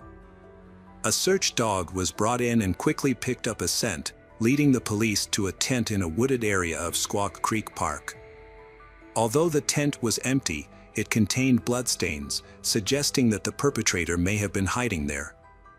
Police suspected that a homeless person, possibly living in the tent, might have been responsible for the attack. The police were searching for the perpetrator and found a man near the tent. The man claimed to live in the area and just wanted to retrieve his tent. As it turned out, the man was Colin Richards, 22 years old, the same age as Celia. Despite their similar ages, they couldn't be more different. However, it became clear that Colin was responsible for the murder. Physical evidence incriminated him. His face was badly scratched, and his black backpack contained bloody clothes, including a t-shirt and shorts. The clothes indicated that he had recently changed out of his blood-soaked garments and into clean ones. The police dogs also picked up his scent. Additionally, Colin had a severe gash on his left arm that was bleeding. Although he tried to hide the injury and conceal his arm from the officers, his efforts only added to their suspicions. Colin Richards was arrested by police in connection with the crime. According to his account, he was at a friend's house before the police arrived. Two male friends had driven him to the park to collect his tent, and it was there that he encountered the police. Collins denied any involvement in the crime and claimed he had never met the victim, Celia. He explained the scratches on his face by saying he had scratched himself on branches while walking through a wooded area. Collin had a history with the police, having struggled with substance abuse, alcoholism, and mental health issues. He had become homeless after being released from prison 3 months prior to the murder, having served a 7-month sentence for burglary. Collin had a history of run-ins with the law, having been convicted multiple times for similar offenses. His troubled past began in his teenage years, and he grew up in a dysfunctional family. Detectives interviewed 3 acquaintances of Collins, including a homeless man with whom he shared a tent. 2 other men gave Collin a ride from his home to the park. The homeowner allowed Collin to clean up and change his clothes, as he was disheveled and covered in mud, blood, sand, and water. After washing up and changing, Collin left with his bloody clothes in a backpack, intending to return to the park to retrieve his tent before leaving the area. The men described Collin's behavior that day as unusual, extremely nervous, and hurried. He didn't explain why he was in such a rush, only mentioning that he had cut himself and soiled his clothes. One of the homeless men who lived with Collin in the park revealed that Collin always carried a serrated knife, which he used for personal protection. The day before the murder, Collin had confided in this friend about having a desire to rape and kill someone, but the friend didn't take him seriously. Collin was immediately charged with first-degree murder after her body was discovered. The investigators believed that the crime was premeditated, meaning Collin had planned it ahead of time and was actively looking for a victim on the day of the murder. The judge set Collin's bail at $5 million, but since he couldn't afford it, he remained in custody until his trial. Meanwhile, Celia's family in Spain was growing increasingly worried because they hadn't heard from her. Despite numerous attempts by the police and aims to reach them, it was too late at night in Spain and no one was available to receive the devastating news. Eventually, the coach was forced to make the heartbreaking call to Celia's parents, informing them that their daughter had been brutally murdered. A serrated knife was discovered in a wooded area, bearing the fingerprints and DNA of Collin, as well as the blood of the deceased. Additionally, skin particles from Collin were found under the victim's fingernails, indicating that the scratches on his body were inflicted by the victim during a struggle, not by branches. Initially, Collin denied any involvement in the crime, but later, faced with overwhelming evidence, he confessed to the attack. He claimed that he had been under the influence of substances on the day of the incident and was not thinking clearly. Collin stated that he had been walking in the woods when he came across a young girl, Celia, who was alone in the area. He targeted her, having never seen or known her before, and subjected her to a violent attack. The death penalty was abolished in Iowa in 1965, so the maximum sentence Collin faced was life imprisonment without parole. During the trial, Collin's family shared details about his life. His parents were not married and did not live together when he was born. For the first 10 years of his life, Collin lived with his father, who raised him in a strict and often neglectful manner. His father would frequently leave him alone at night to go to the bar, and it was actually his grandparents who provided Collin with care and support. When Collin was 10, his mother, who had since married another man and had 2 more children, gained custody of him. The family moved to the countryside, seeking a more peaceful environment. However, their household was still marked by strict discipline. Collin's room was extremely tidy, leading his family to jokingly suggest that he would be well suited for a career in the military. Collin started out as a diligent student, but as he entered his teenage years, he began to follow in the footsteps of his father, a heavy drinker. Despite his father's attempts to set him straight, Collin's behavior worsened, leading to his expulsion from the family home at the age of 15.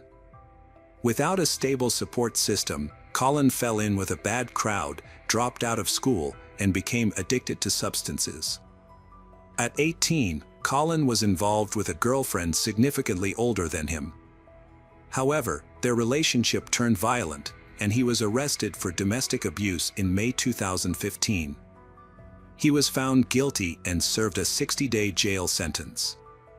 On another occasion, Colin was accused of shoplifting, responded by threatening to return and carry out a violent act. Despite his downward spiral, those around him seemed to ignore his problems. Over the next 2 years following the domestic violence incident, Colin had multiple run-ins with the law, being arrested for various offenses such as theft, harassment, and attempted burglary. In an attempt to address his behavioral issues, he was ordered to take intervention courses, but these efforts were unsuccessful. In November 2017, Colin began serving a 2-year sentence at Mount Pleasant Correctional Facility for burglary in violating his probation. However, due to the facility being over capacity, he was paroled in June 2018 after only serving 7 months of his sentence, despite exhibiting disciplinary problems, including engaging in fights with other inmates. Sadly, Colin went on to commit a heinous crime just 3 months later, killing Celia. After his release from prison, Colin reunited with his mother and stepfather, with whom he resided, and resumed a relationship that had been rekindled through correspondence during his incarceration. Colin's parents gave him a chance to start anew, trusting that he would stay away from illicit substances and old friends with a bad influence. However, he broke this promise just 2 weeks later and was subsequently kicked out of his home. With nowhere to go, Colin traveled to Ames, a city an hour away, where he initially sought refuge in the local homeless shelter. Unfortunately, the shelter was full, and he had to find alternative accommodations. Colin's mother helped him out by purchasing a tent, which became his temporary home. However, his presence in Ames soon caught the attention of the local police department. On June 29th, Colin was arrested for public intoxication. Later, on August 11th, police received a complaint from a Target store about Colin and another homeless man camping in the store's parking lot. After being chased away, they men relocated to Squaw Creek Park, where they could camp without disturbing others. There is a discrepancy between Colin's account and the police's statement regarding his camping in the park. Colin claims that the police allowed him to camp there, but the police representatives deny this and assert that overnight camping in the park is prohibited. They also claim that Colin was not given permission to camp and that he was breaking the law if he did so. On September 8th, Colin's mother and stepfather visited him in Ames to celebrate his 22nd birthday. During their time together, they took him out to dinner and did his laundry. However, his mother became concerned about his behavior, as he was distant and gave brief, muted responses to their questions. After dropping him off at the tent in the park where he was living with another man, Colin's parents returned home. Unbeknownst to them, Colin would soon confess to a friend that he had been thinking about raping and killing a woman. Tragically, the next morning, Celia was found dead, although it was later determined that she had not been raped. The police suggested that Colin likely did not have sufficient time to commit both crimes. Following his arrest and trial, Colin's parents expressed their regret that they could not have done more to stop him. As a result, Colin was sentenced to life in prison without the possibility of parole on August 23, 2019. He is currently serving his sentence at the Story County Jail in Nevada, Iowa. The town of Ames was deeply saddened by Celia's tragic death, with thousands attending a candlelight vigil to pay tribute to the gifted athlete. Her family was devastated by the news of her murder, feeling a sense of injustice that her life had been taken by someone who had achieved nothing and had no aspirations, whereas Celia had shown great promise and had a bright future ahead of her. Celia's parents have preserved her room as a memorial, with the addition of an engineering degree that was awarded to her posthumously by the state of Iowa. They often visit the local golf club, where Celia learned to play golf, and reminisce about happy times. The circumstances surrounding the safety measures implemented by the golf club for holes 7 and 17 following the incident are unclear. Carlos, Celia's boyfriend, found it unbearable to remain in the city where constant reminders of her presence made his grief unbearable. He relocated to Florida, and his life after that remains a mystery. Celia's brother was deeply affected by her death, losing a significant amount of weight due to stress. However, he found solace in a career driven by his sister's encouragement to help others. He pursued a law degree and subsequently joined the police force. Hello friends, welcome to our channel. Today we're going to take a look at another horrible case with you. The case of Jessica Paget. Jessica was born on December 15, 1980, in Pennsylvania, where she spent her entire life. As a child, she was energetic and cheerful. However, her parents, Thomas and Danelle, divorced when she was young. Her mother later remarried, and Jessica formed a close bond with her stepfather, whom she considered her second father. After graduating from high school in 1998, Jessica attended college to study preschool education. It was during this time that she met her future husband, Michael Paget. They began dating, moved in together, and had 2 children over the course of their 8-year relationship. Although they didn't get married until August 2014, Michael was a caring father and husband. However, like any family, they experienced ups and downs in their relationship. Jessica was happy with Michael, but just 4 months after their wedding, she vanished. Before her disappearance, Jessica worked at a kindergarten in Northampton for 2 years. She loved her job, as she was passionate about working with children and had a natural ability to connect with them. The children adored her, and she enjoyed spending time with them. On November 21, 2014, Jessica dropped off her older children at school and then headed to work with her younger son, who attended the same kindergarten. It was a typical day, with no indication of the trouble that was to come. Jessica asked her administrator if she could take a short break from work to send a fax to her mother's house in a rural area near Northampton. The administrator agreed, and Jessica left her son at kindergarten before driving to her mother's house. She was expected to return to work within 30 minutes, but an hour passed and she didn't come back. Her colleagues tried calling her, but she didn't answer. When Jessica failed to return, the kindergarten administrator contacted her husband, Michael, to ask if he knew where she was. Michael said he was at work and hadn't heard from her. He tried calling her, but all his calls went straight to voicemail, which was unusual for Jessica as she always answered calls from her family. Michael then called his mother-in-law, Danelle, who was in Florida, to see if Jessica had contacted her. However, Danelle hadn't heard from her daughter all day and was immediately worried. She suggested that Michael call her husband, Greg, who was Jessica's stepfather, to see if he had any information. However, Greg reported that he hadn't seen or spoken to Jessica that day. As the minutes ticked by, Jessica's relatives grew increasingly worried. After numerous failed attempts to contact her, Danelle took a flight to Pennsylvania to search for her daughter. Meanwhile, for hours after Jessica disappeared from work, her husband Michael reported her missing to the police. He expressed his concern that Jessica would never leave their children voluntarily, leading him to fear the worst. The police promptly launched an investigation, distributing Jessica's description to all nearby stations.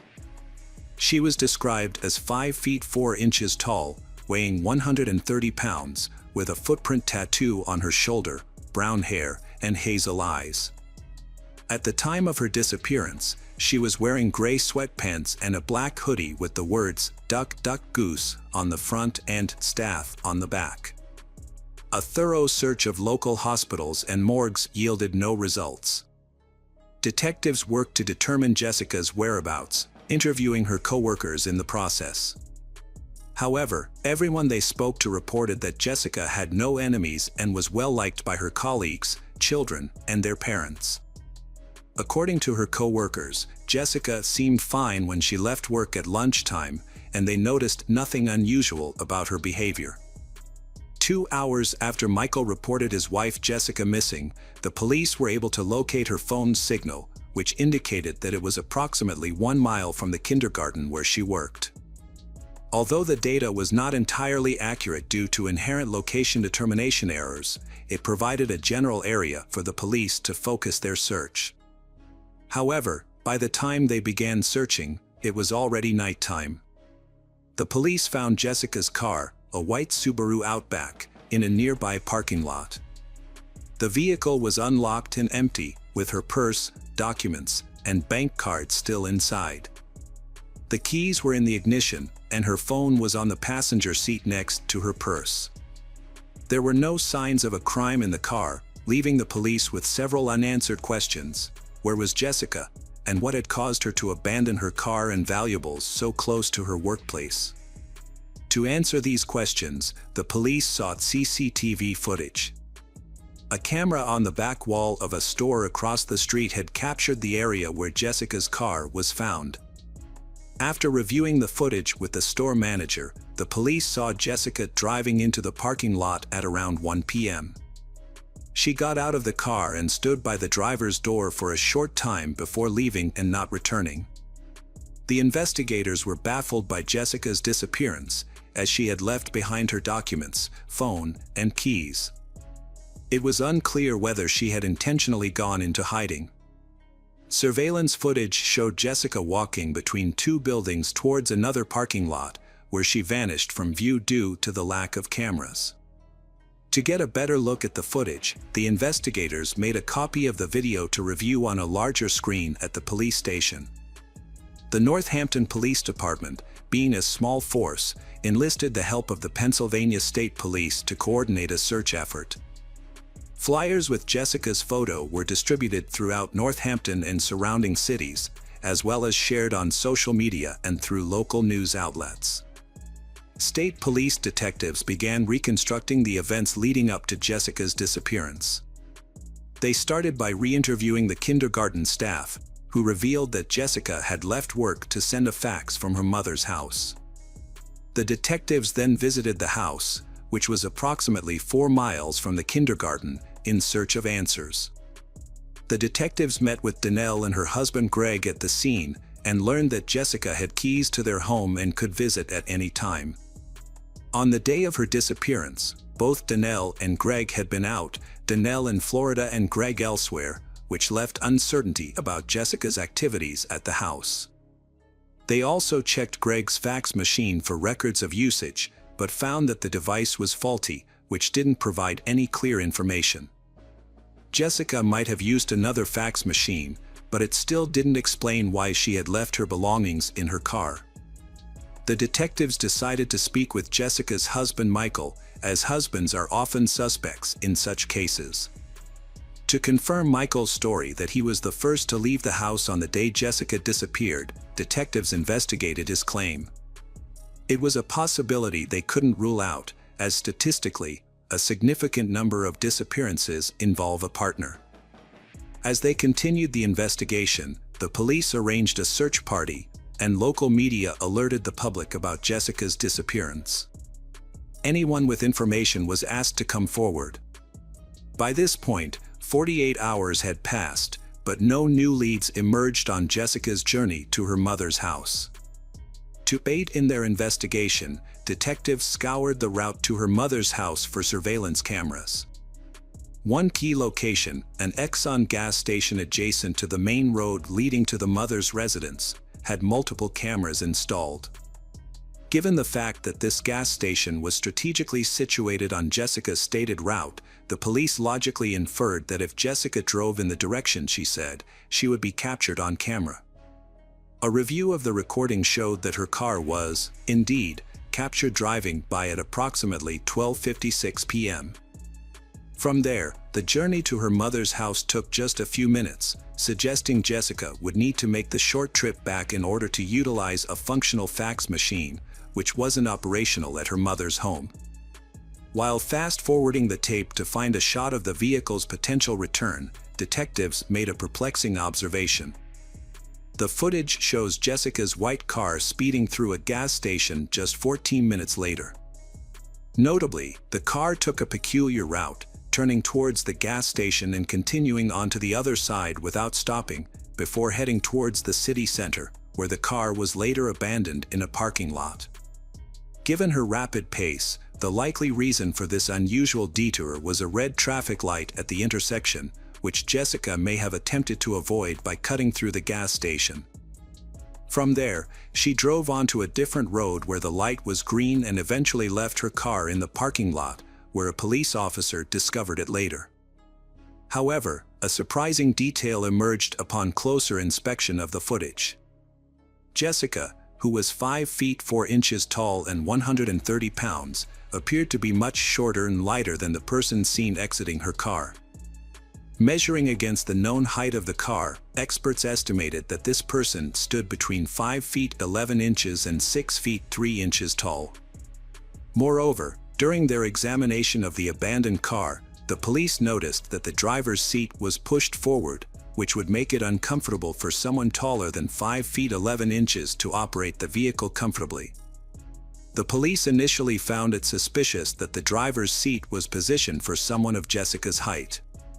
However, after reviewing the footage, they discovered that the person who got out of the car had adjusted the seat to its most forward position, attempting to make it seem like Jessica was driving. But this raised another question: who was the tall person seen in the footage?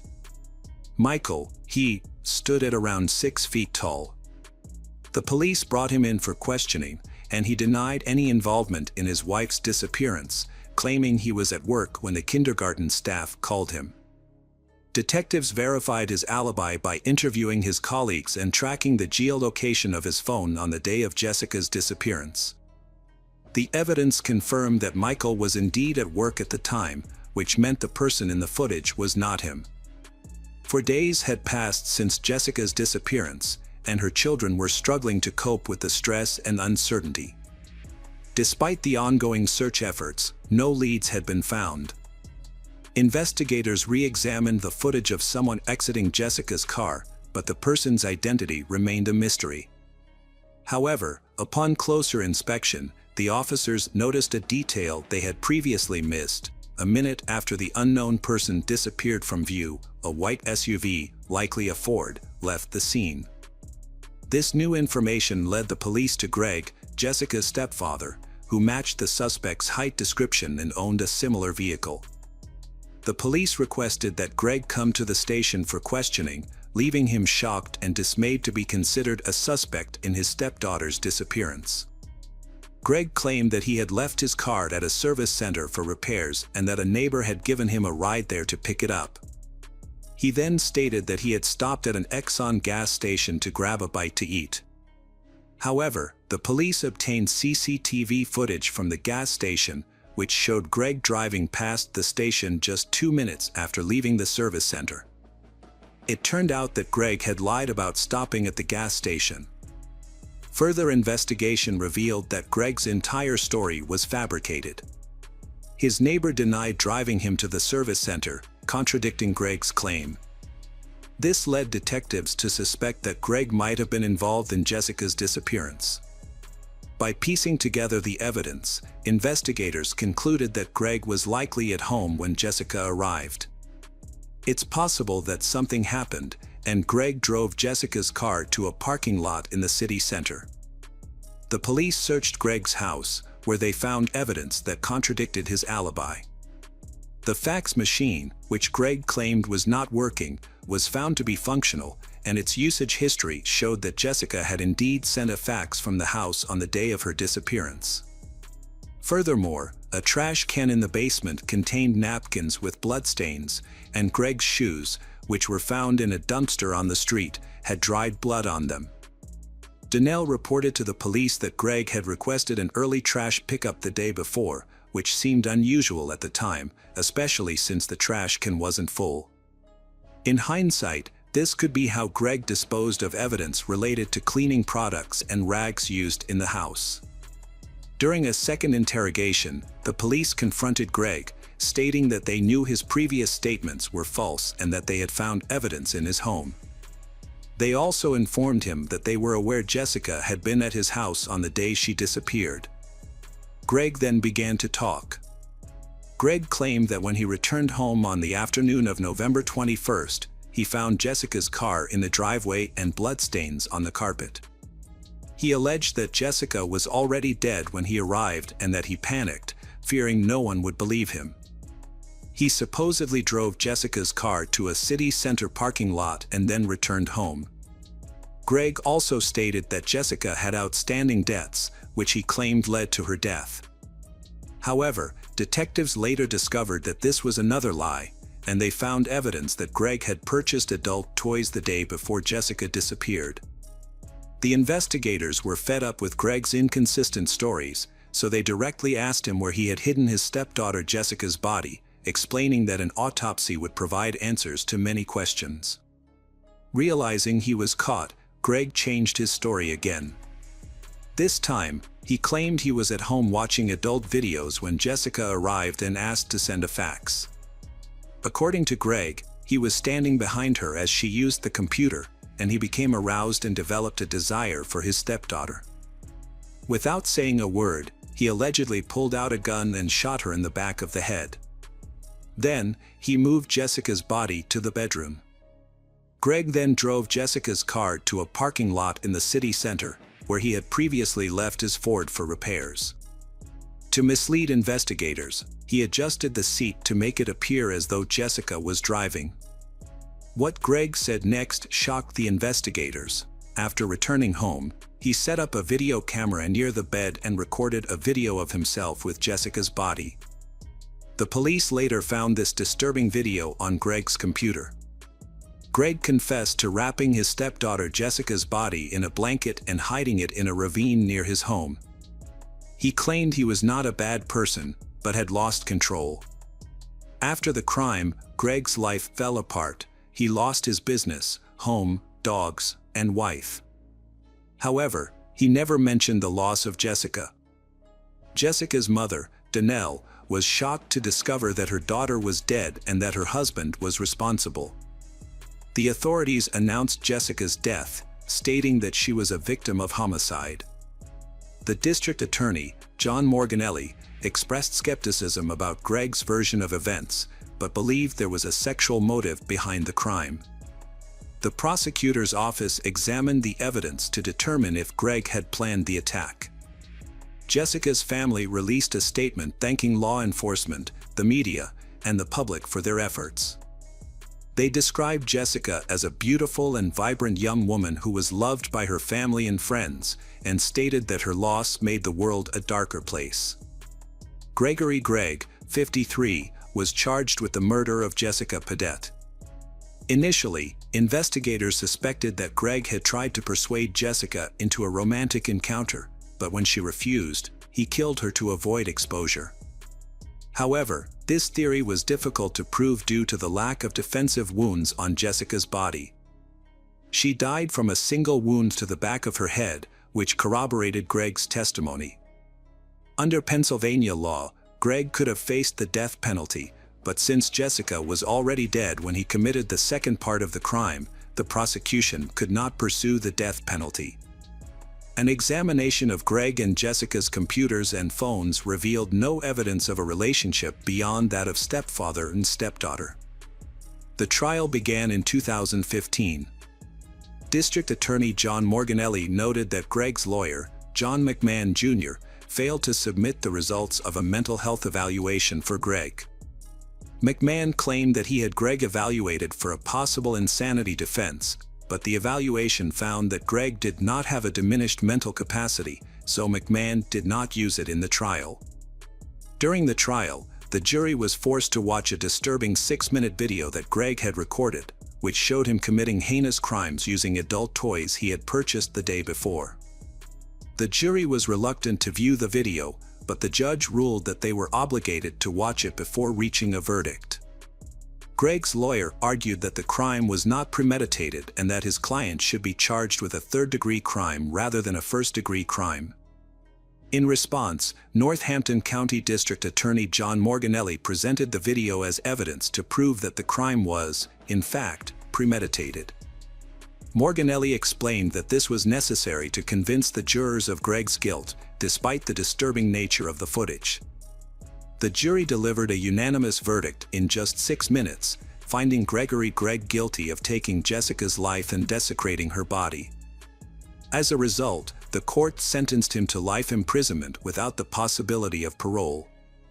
When asked by the judge if he had any final words, Greg simply replied, "No, sir. I'm just very sorry." Following the sentencing, the judge advised the jurors to seek counseling from a psychologist to cope with the traumatic case. Jessica's husband, Michael, spoke to reporters, expressing the difficulty of moving on without his beloved wife and raising their 3 children alone. He described Jessica as the most wonderful person he had ever met. In a separate matter, Danelle, Greg's wife, has initiated divorce proceedings. However, the process is proving to be complex and Greg is hindering her efforts. Hello friends, welcome to our channel. Today we're going to take a look at another horrible case with you, the case of Christy Wilson. Christy Wilson was born on January 10, 1978, in San Jose, California. She attended Gunderson High School and later earned a business degree from California State University, Chico.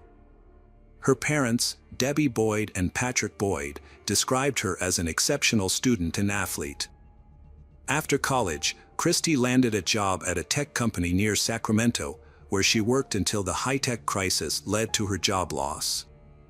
In her free time, she enjoyed playing blackjack at a local casino, where she met her boyfriend, Danny Berlando. Initially, Christy's relationship with Danny was quite harmonious, and her family and friends thought they made a great couple. However, things took a turn for the worse after they moved to Sacramento together. Christy started showing up with bruises, but she wouldn't talk about how she got them. Following her job loss, Christy returned to her parents' home in San Jose. She eventually received a job offer in San Francisco and decided to start fresh. On October 4, 2005, Christy Wilson went to Sacramento to collect her remaining belongings. However, just 2 days later, her boyfriend Danny Berlando contacted her parents to report that she had vanished. He claimed to have searched for her by contacting local jails, hospitals, and friends before reaching out to them.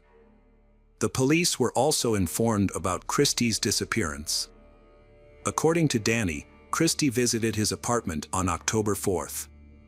He then went to dinner with his family, while Christy went to the Thunder Valley Casino. This was the last time he saw her.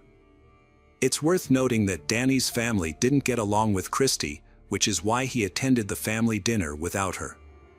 The tension between their families was due to concerns about Christy's safety. Christy's family had noticed bruises on her body, suggesting that Danny had been physically abusing her. Christy's stepfather, Patrick Boyd, was particularly upset when he found out about the abuse. He wanted to confront Danny, but Christy's mother, Debbie Boyd, intervened to prevent a confrontation. Danny Berlando was 31 years old when Christy disappeared. He had recently lost his job as a car salesman. About a month prior to Christy's disappearance, the police were called to their residence after neighbors reported hearing Christy screaming. Although the police found that they had been arguing, they made up quickly and no further action was taken. When Christy went missing, Danny was the primary suspect due to their previous altercation. His decision to wait nearly 48 hours before reporting her missing to the police raised suspicions that he might have used this time to destroy evidence. However, Danny cooperated fully with the investigation, allowing police to examine his phone records, credit card activity, computer, apartment, and car. Despite being a suspect, no evidence of foul play was found. Danny had an alibi for the time Christy went missing, having attended a family dinner.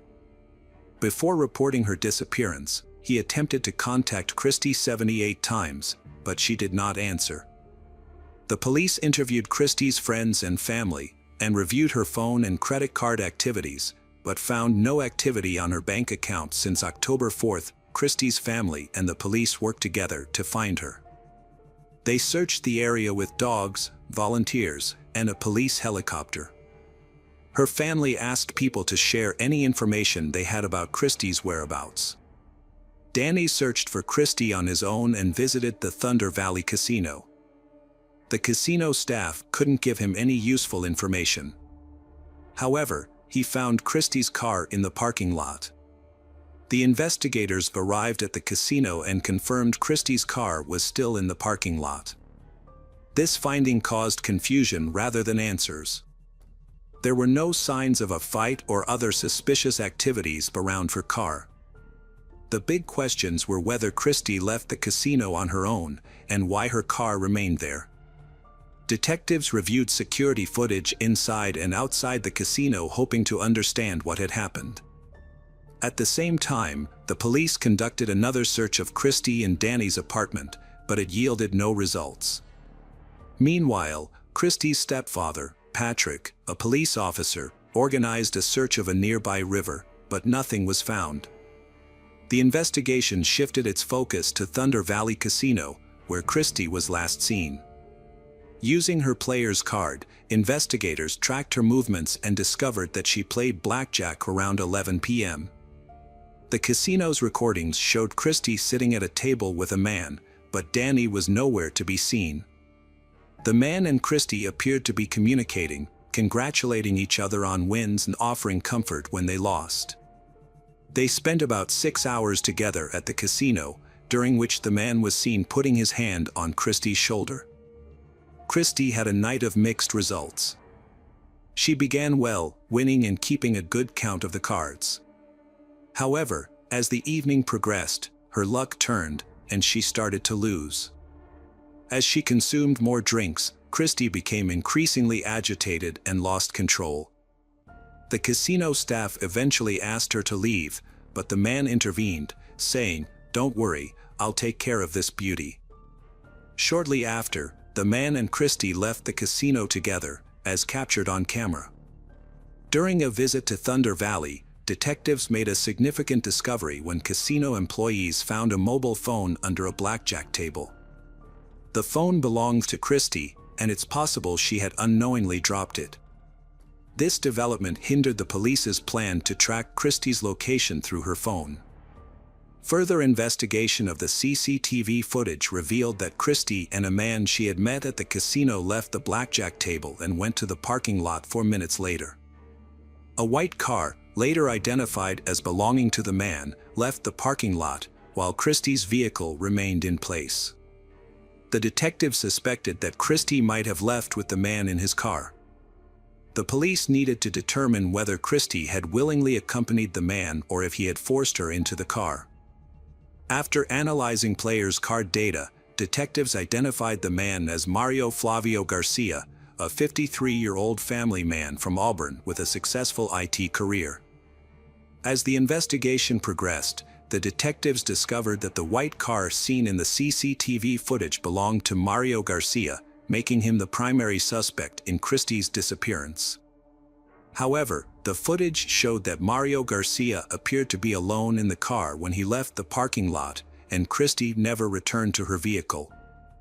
Mario Garcia had stayed in the parking lot for 3 minutes and 41 seconds, raising questions about what might have occurred between him and Christie during that time. Detectives investigating Mario Garcia's life discovered a stark contrast between his public and private persona. While he was a respected community member and football coach, he also had a dark history. 25 years prior, Mario had been arrested for kidnapping his ex-girlfriend, taking her to a secluded location, and forcing her into a sexual act at gunpoint. Despite the severity of the crime, the case was plea bargained down to assault with a deadly weapon, resulting in a lenient sentence of 18 months probation. This was not the only instance where Mario's caught the attention of police.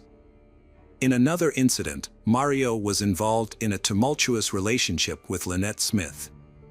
In 1979, Mario, Lynette, and her mother, Violet Davis, spent Christmas together. After dinner, the three of them got into Lynette's car, which subsequently crashed into a river near Oakland Airport. Mario, the sole survivor, claimed Lynette was driving, but investigators could not confirm this. Violet Davis's body was found in a car, while Lynette's body was not recovered until a week later. The incident was initially believed to be an accident, and no one was charged in connection with the deaths. After collecting the available information, investigators interviewed Mario about Christy Wilson.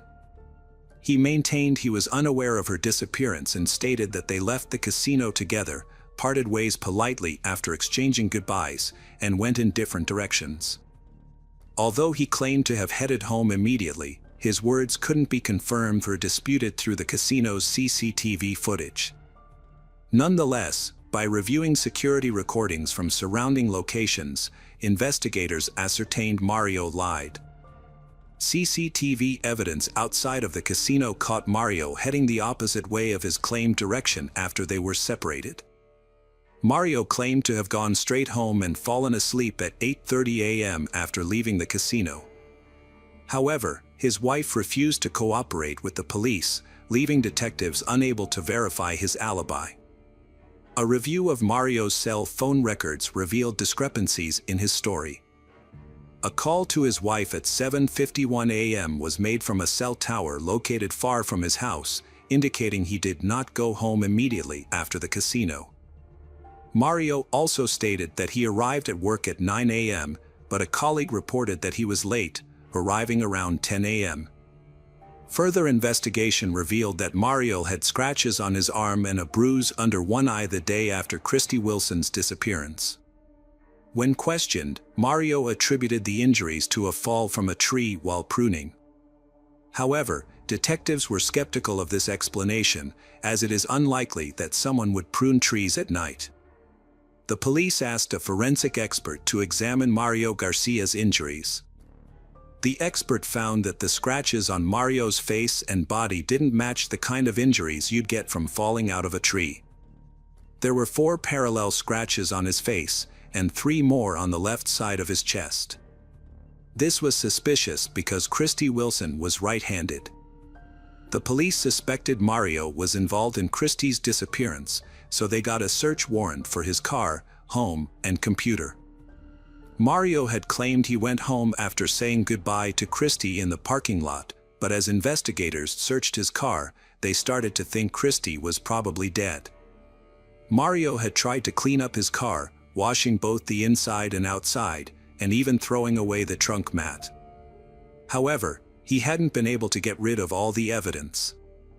Initially, investigators found a small, unremarkable spot on the car seat that was later confirmed to be blood. However, the sample was not suitable for DNA analysis. Further examination of the vehicle revealed 2 long hairs and small blood splatters on the back door of the trunk. The hairs were matched to the missing person, Christy. Further examination of the bloodstains showed that they contained DNA from both Mario and Christy, which disagreed with Mario's statement that he and Christy had separated in the parking lot. This evidence suggested a physical altercation between Mario and Christy. A review of Mario's search history showed that he had been researching forensic toxicology and visiting websites that described how to secretly administer drugs to someone's drink on a date. This led investigators to suspect that Christy may have been a random victim who was targeted by Mario after they sat together at a table. It was possible that Mario had spiked her drink. To prove this, the police needed to find Christy's body. A thorough search of Garcia's 5-acre property was conducted, but unfortunately, no new leads were discovered.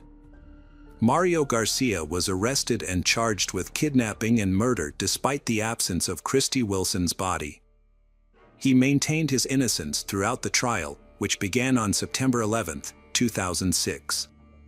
Prosecutors presented evidence suggesting that Mario had met Christy at a blackjack table, left the casino with her, attacked and killed her, and then hid her body.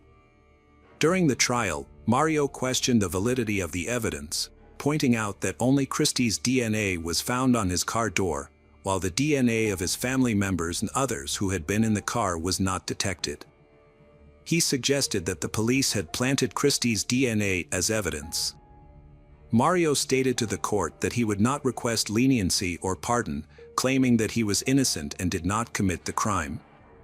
However, the jury found him guilty on January 11, 2007, and he was sentenced to 59 years to life in prison. After the sentencing, Christie's family held out hope that Mario Garcia would finally reveal the location of her body. However, he refused to cooperate.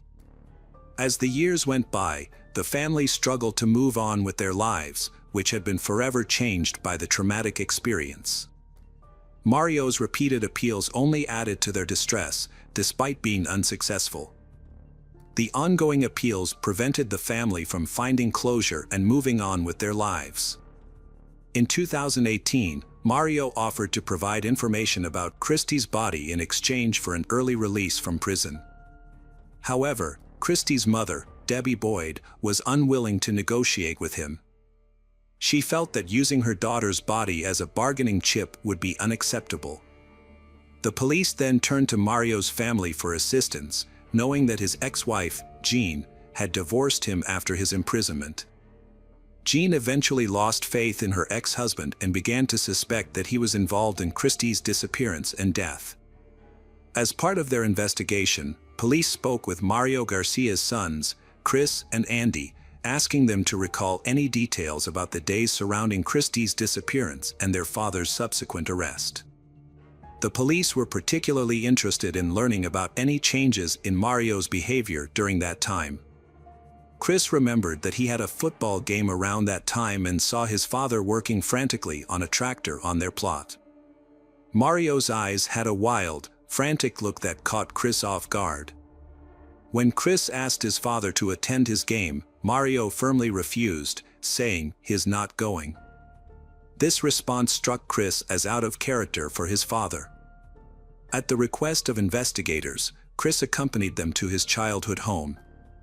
Chris showed them the exact location where he had seen his father working on the tractor, which was next to a detached garage near the road, approximately 100 yards from the Mario residence. It became clear that Mario had made a significant effort to conceal any evidence, taking advantage of the 4 or 5 days he had to cover his tracks. Notably, police had previously searched the Mario property with police dogs in 2005, but had found nothing at the time. In a new development, investigators took a different approach in August 2020. They hired a company that specializes in ground-penetrating radar technology to scan the 5-acre property owned by Mario Garcia. The technicians identified 8 potential locations with voids or pockets beneath the surface. After digging at the first 2 sites, they found nothing. However, at the 3rd location, which was the same spot where Mario Garcia had been digging with a tractor, the police discovered a skeleton. Further examination confirmed that the remains belonged to Christy Wilson, 15 years after she went missing. Although the exact cause of Christy's death remains unknown, experts determined that she had suffered a broken arm and nose. The investigators, who had been working on the case for 15 years, traveled to Arizona to personally inform Christy's mother, Debbie Boyd, about the discovery. The news brought a mix of sadness and relief to Christy's family, who could finally find closure and say goodbye to their daughter. Placer County Sheriff Devin Bell announced that Christy Wilson's case has been solved, thanks to efforts by his team. This was achieved without the cooperation of Mario Garcia, a convicted murderer who is currently in prison. Mario, 67, had refused to provide any information to help the family find closure. According to Christy's mother, Debbie Boyd, this news brings her family peace and marks the end of a painful chapter. She praised the perseverance of the police and thanked them for their tireless efforts.